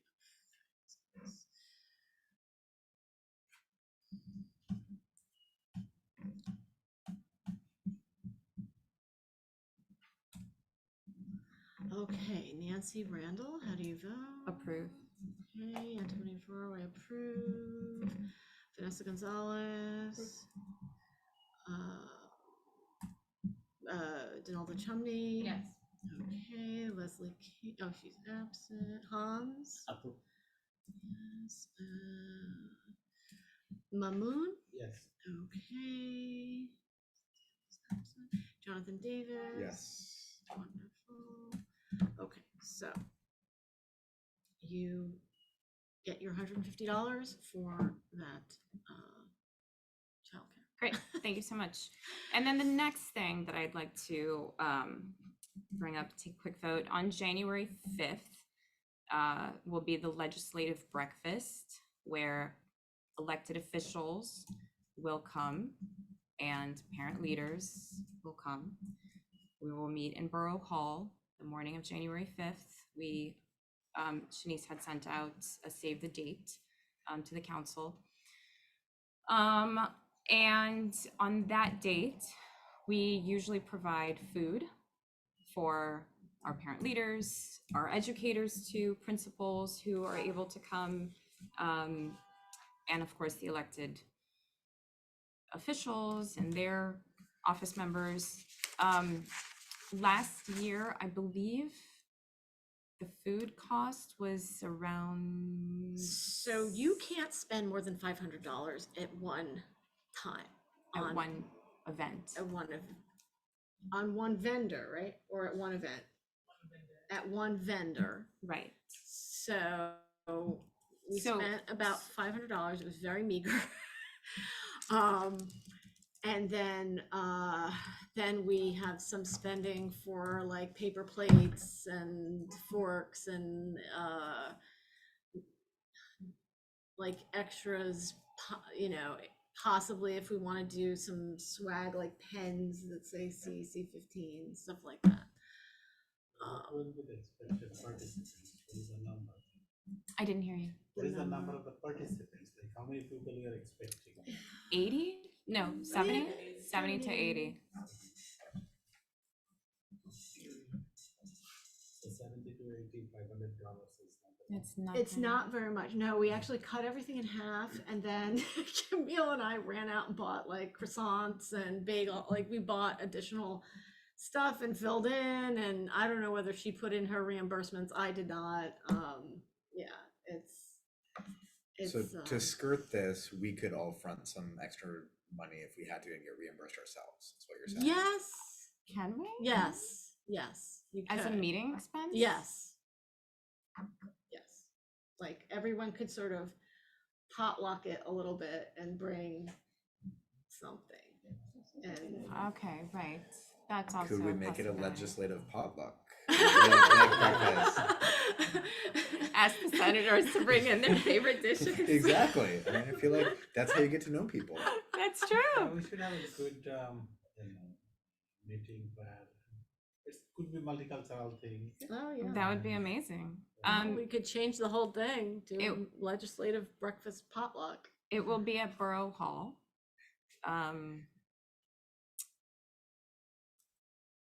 I mean, okay, so yes, maybe, but right now, just for the purpose of Like- our vote, we need the $500 for food, but at we then least. also need, well, that's all we can spend on food for On one vendor, food, right? yeah. But then we also we'll have some expenses that are beyond the food, as we said, like paper plates, cups, etc. And then we were looking into the cheapest swag possible. Shanice, thank you so much for looking into that. Pens are cheap, so everybody could get a CEC 15 pen to take home, and that is $100 or $200. 200. So ideally, we vote to allocate at least $750 to the legislative breakfast.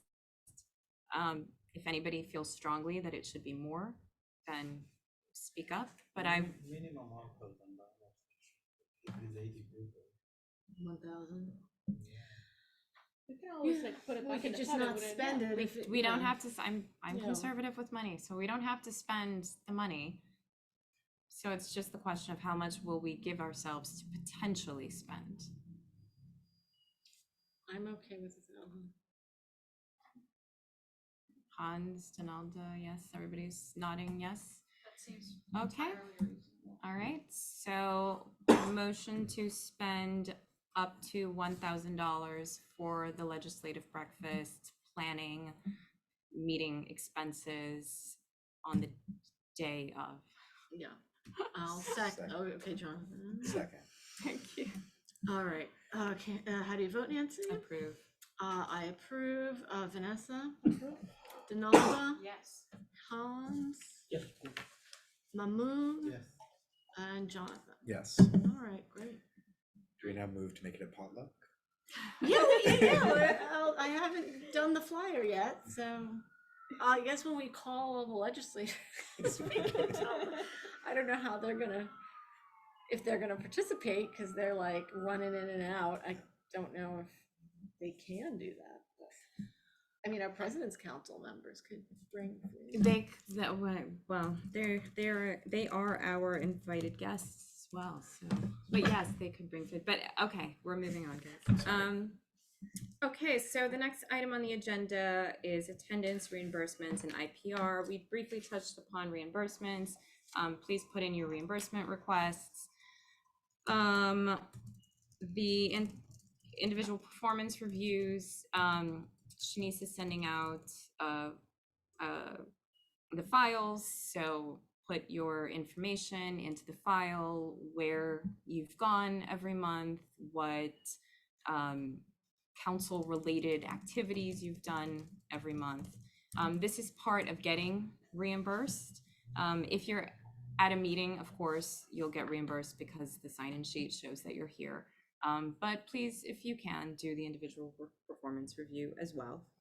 And then in terms of attendance, I think that one of the things that you said, Antonia, to me is really powerful and salient. We are all volunteers, and many of us have spent years as parent volunteers, as PTA presidents, as SLT members, as equity committee members, as class parents. I spent 5 years as a class parent. So I have lots of parent volunteering experience. And I think that the main thing to recognize is just when you're dealing with a group of volunteers, things don't happen overnight, because this is, as much as it is our passion, we have responsibilities that we have to deal with to keep our lives moving along.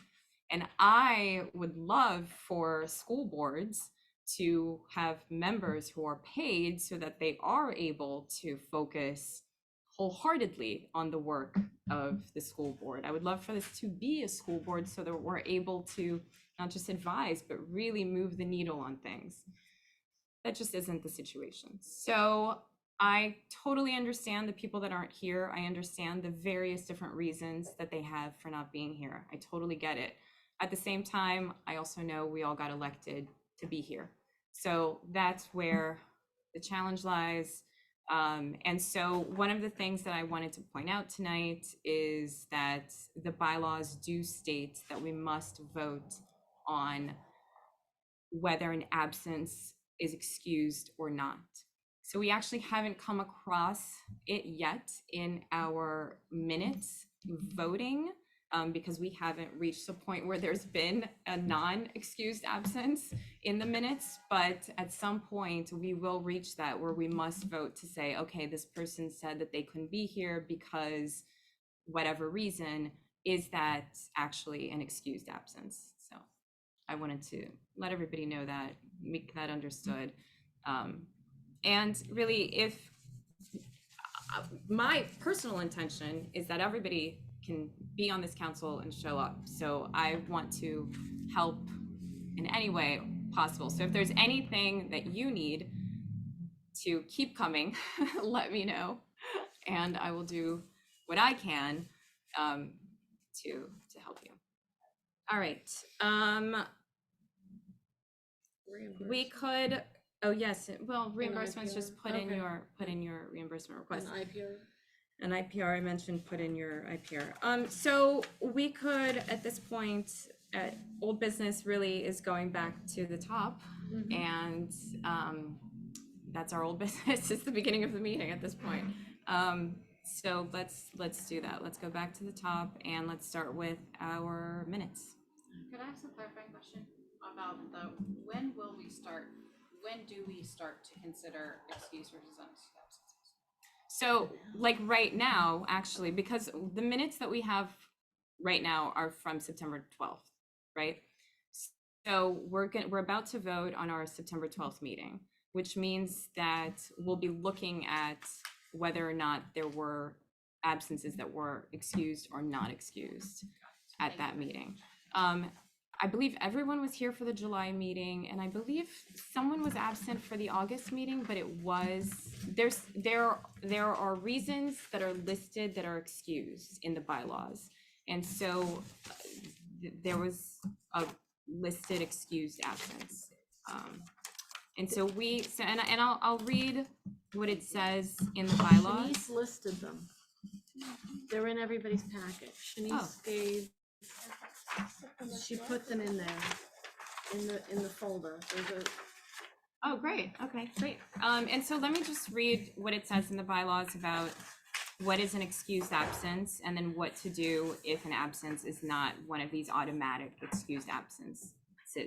As provided in Chancellor's Regulations D-140, the following shall constitute valid excuses for absence: death of a relative or attendance at a relative's funeral, serious illness or injury of the member or family member, mandatory court attendance, including jury duty, military duty, and job-related conflict, which makes absence from a council meeting unavoidable.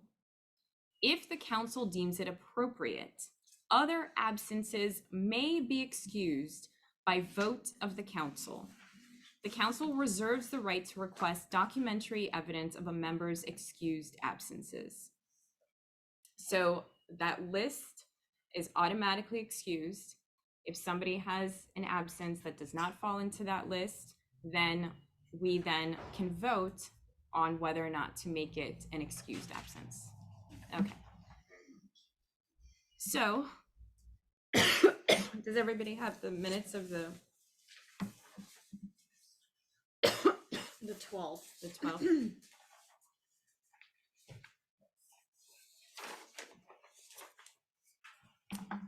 And so for that meeting, we have Jonathan, Mamoon, and Yoon had excused absences.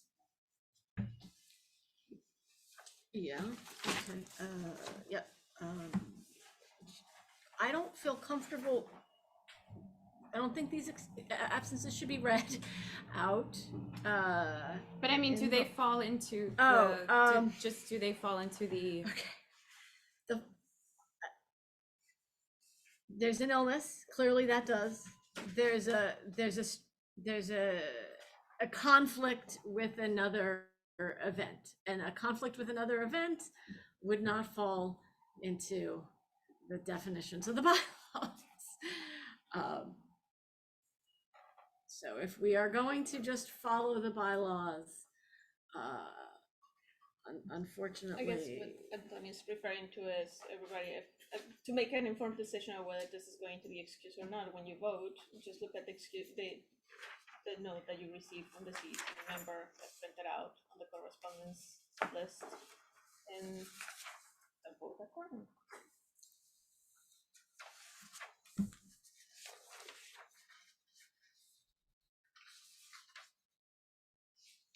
So. We have the I have correspondence. a Yeah. motion. Can we, since we just had the conversation about attendance and how this is really like the first articulation of this kind of policy that I've heard, and I've been hanging around this kind of thing for a while.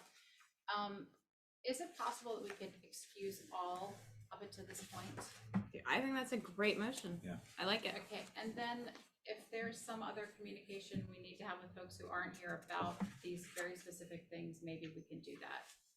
And then we will just proceed with a lot of grace for everyone, hopefully. Well, I would say we will proceed with the bylaws, Clarity. within Okay, the bylaws. perfect. That's good enough for me We too. will proceed within the bylaws. Thank you. But I But- do make that motion that, like we say, like, You want to Starting officially now. start, okay, so we want to actually put that, do we want to vote on that? Sure, Or is yeah. it leaving it informal? Okay. Yeah, I mean, Yeah. I was going to vote Motion yes on to everything, but this is a excuse way to just make it Up way to simpler. what date? Absences up to, are we including today's absences? Sure, I'm I fine with think that. yes. I'm Okay. fine with that. Okay, so today is November Yeah, I'm 14th, fine with that. up to November 14th. Yeah. And beyond November 14th, all absences will conform or must conform, all excused absences must conform to the letter of the bylaws. Yeah, that's great. Bylaws, and second. My second. Vanessa. I'm just looking at, I was, for some reason, not marked as there on September 19th when I was there. Oh, Oh, really?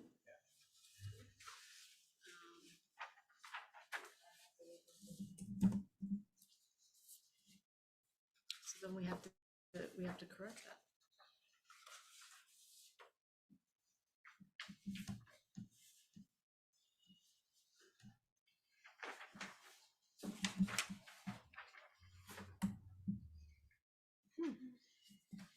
Okay, so we are correcting the minutes for which? September 19th. Okay, all right, and, all right, so. Accept minutes, correcting, that, Jonathan was in attendance.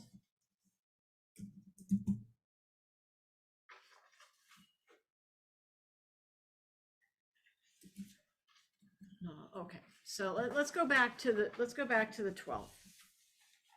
Are there any objections with the minutes from the 12th?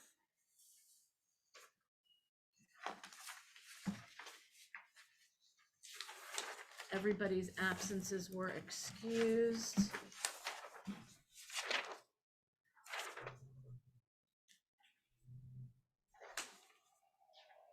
I want to move to accept the minutes from the 12th without objection. Is that okay? Second. Okay, all right. Objection, okay, and minutes accepted. All right, so now on the 19th, can we have a motion? I'm gonna make a motion to accept the minutes correcting for the fact that Jonathan was in attendance. Okay, motion, does anybody have any other objections to those minutes? For the 19th. Okay, minutes are accepted. Now I'm gonna make a motion to excuse absences up to 11:14. Beyond 11:14, all excused absences must conform with the letter of the bylaws. That's Donalda's motion. Second was Vanessa. Now Wait. Sorry, okay, actually, okay. I can't interrupt a motion. You could make another motion. Point of order or something. Okay, point of order, we can't do that because then we are going against our bylaws. So we have to actually vote on whether or not to accept these absences. Well, you know what really should happen is that every next agenda, we're going to vote on those minutes. And we will, How does it contradict it? I don't know how it contradicts. You can, In order to, Christine, sorry. Is it, if we motion to accept and we vote to accept absences through this point as all are excused, but our bylaws say that we have to vote. What's the language of the bylaws? It says, if the council deems it appropriate, other absences may be excused by vote of the council. yeah. So we can do a sweeping So you're motion. voting, yeah. We don't have to do it per It's each. big enough that you can vote. Okay, all right, Okay. okay. All right, so Carry on. Ronaldo made that motion, Vanessa seconded it, and Nancy, how do you vote? Yes, approved. Okay, Antonia, I approve. Vanessa? She's not here. Donalda? Yes. Hans? Yes. And Moon? And Jonathan? Yes. Great. Wonderful. Okay, great, so we've got both of those minutes. They have been approved. Okay, so now we have potentially enough time to vote on these resolutions, possibly. Can I make a motion for a bathroom break? Yes, yes, let's all take a 3-minute break. All right. Do we need a babysitter? Do we have a babysitter? Do we need to find one? For what? For the mayoral town hall that we voted for the $150. That's what the principal of 51 will provide us with Oh, great. a Okay. child care provider. Cool. That's Thank you. awesome. Never mind. With all this discussion, I was gonna let you know that I likely have to miss the next meeting. Okay. Sorry, my son's having surgery and it's not that, but it's like 2 days later and my wife has something that night and I don't want to leave my 4-year-old. Of course, So, yeah, right. We're still like I know, publicly. yeah, sorry. They can know too. Just so you know. No, because I'm sorry to hear that. It's a good thing. Okay, then I'm happy to hear Yeah. that. Thanks, Camille. I just wanted to share it with the public.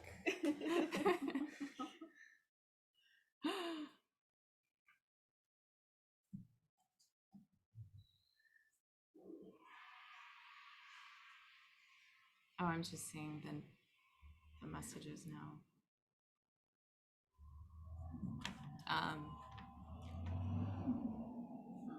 Okay, there's a lot of messages.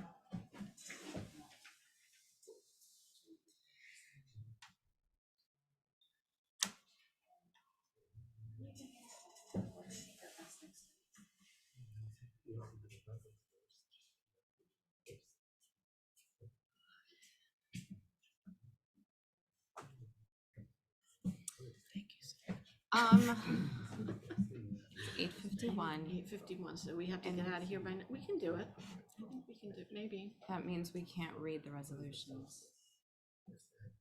We can't read the resolutions? We can't read the resolutions. Have we read? We've read them We multiple read the times. high school We've one. read them each. Have there been any changes? There have not been any changes. Okay. And we read the McKinney-Vento Act. We amendment have as well. not read the Not McKinney-Vento Act one.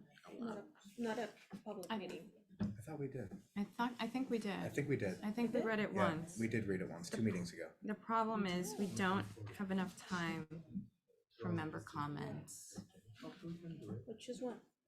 And public comment on these resolutions. That's the problem. We should do one. I think we can In do 9 minutes. the least controversial one. We still have to, I mean, No?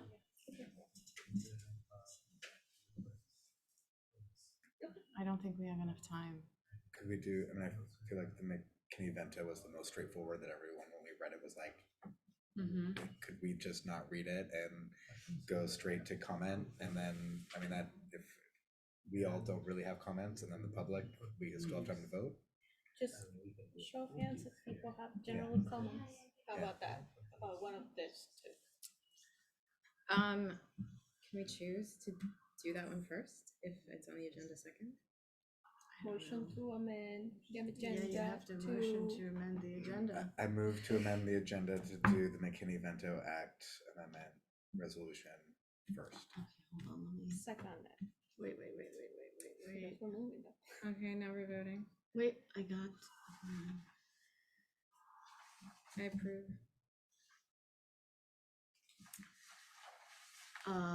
this I is have under it. old business, I guess. Nancy, can you hear me? All No right, bloqueada. motion to amend the agenda.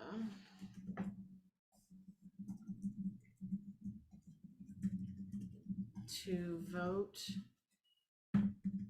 on the McKinney-Vento Act resolution.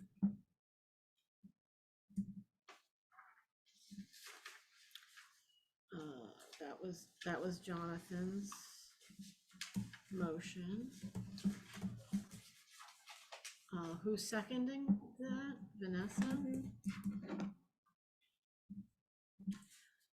Okay, how do you vote, Councilmember Nancy? I approve. All right, Antonia, I approve. Vanessa? Approve. Donalda? Yes. Hans? Approve. Jonathan? Yes. Okay, and, Maybe. sorry, Mahmood, Yes. apologies. All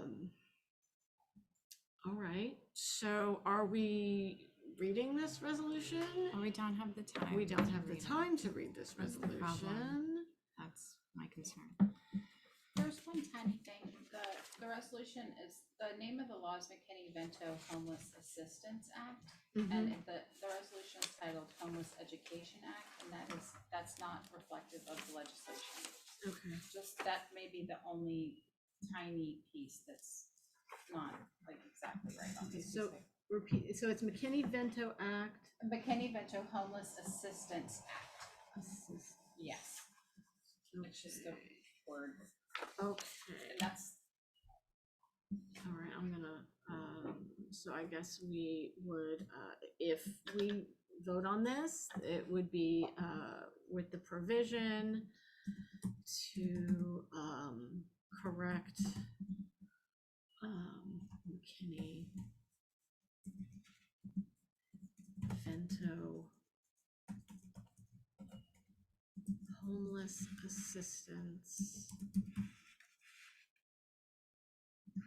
Act. Okay.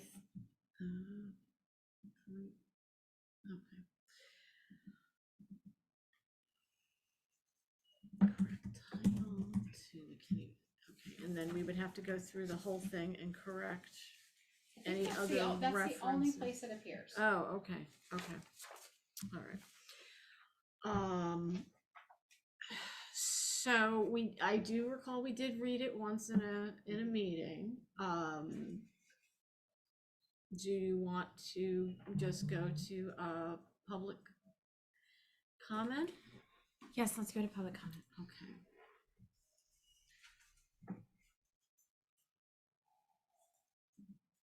I feel like we need to give the public some context for what this is. So that they can- Rachel is raising her hand. Okay. Hello. Oh, can you unmute Rachel Weaver? Oh, maybe I have to unmute her. Do I have to unmute her?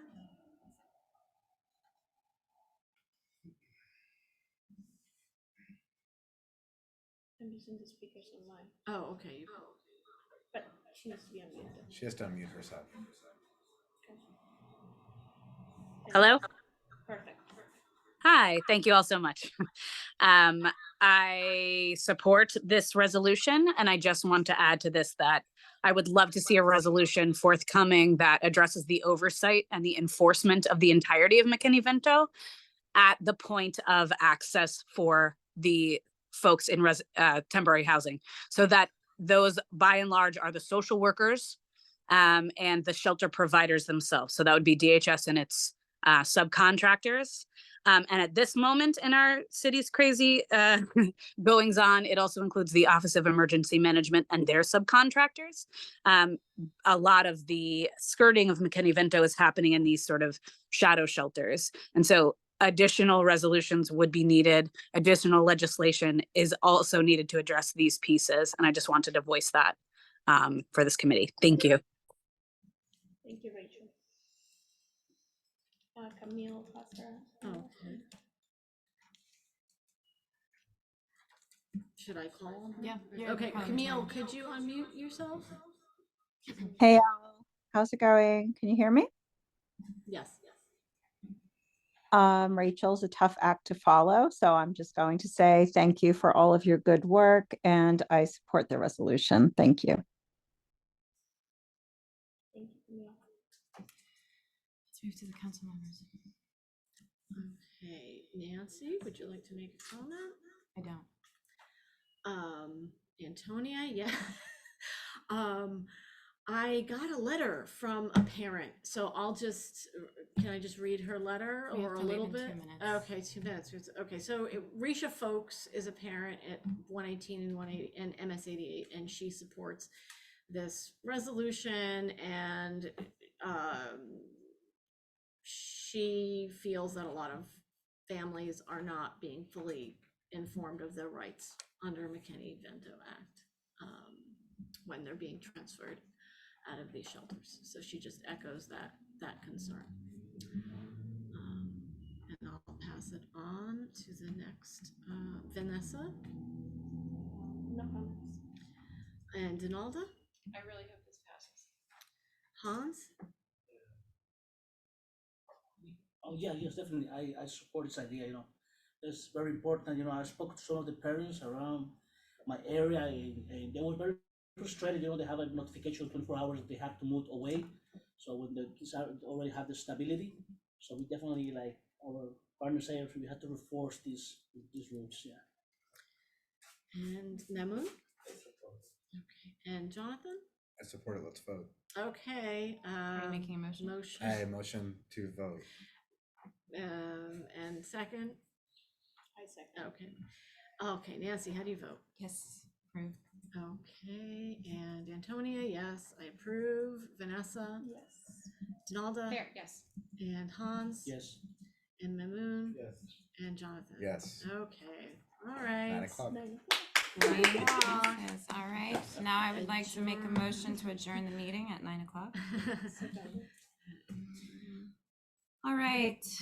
Thank you all so much for being with us tonight. Thank you, everybody, for being here tonight. We will see you at the next meeting on November 28th.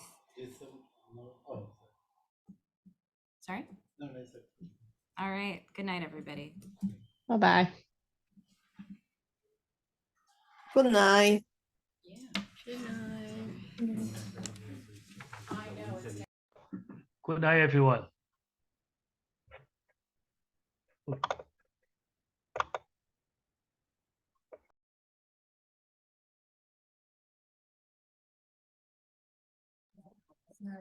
Interpretation, you dismissed. Thank you.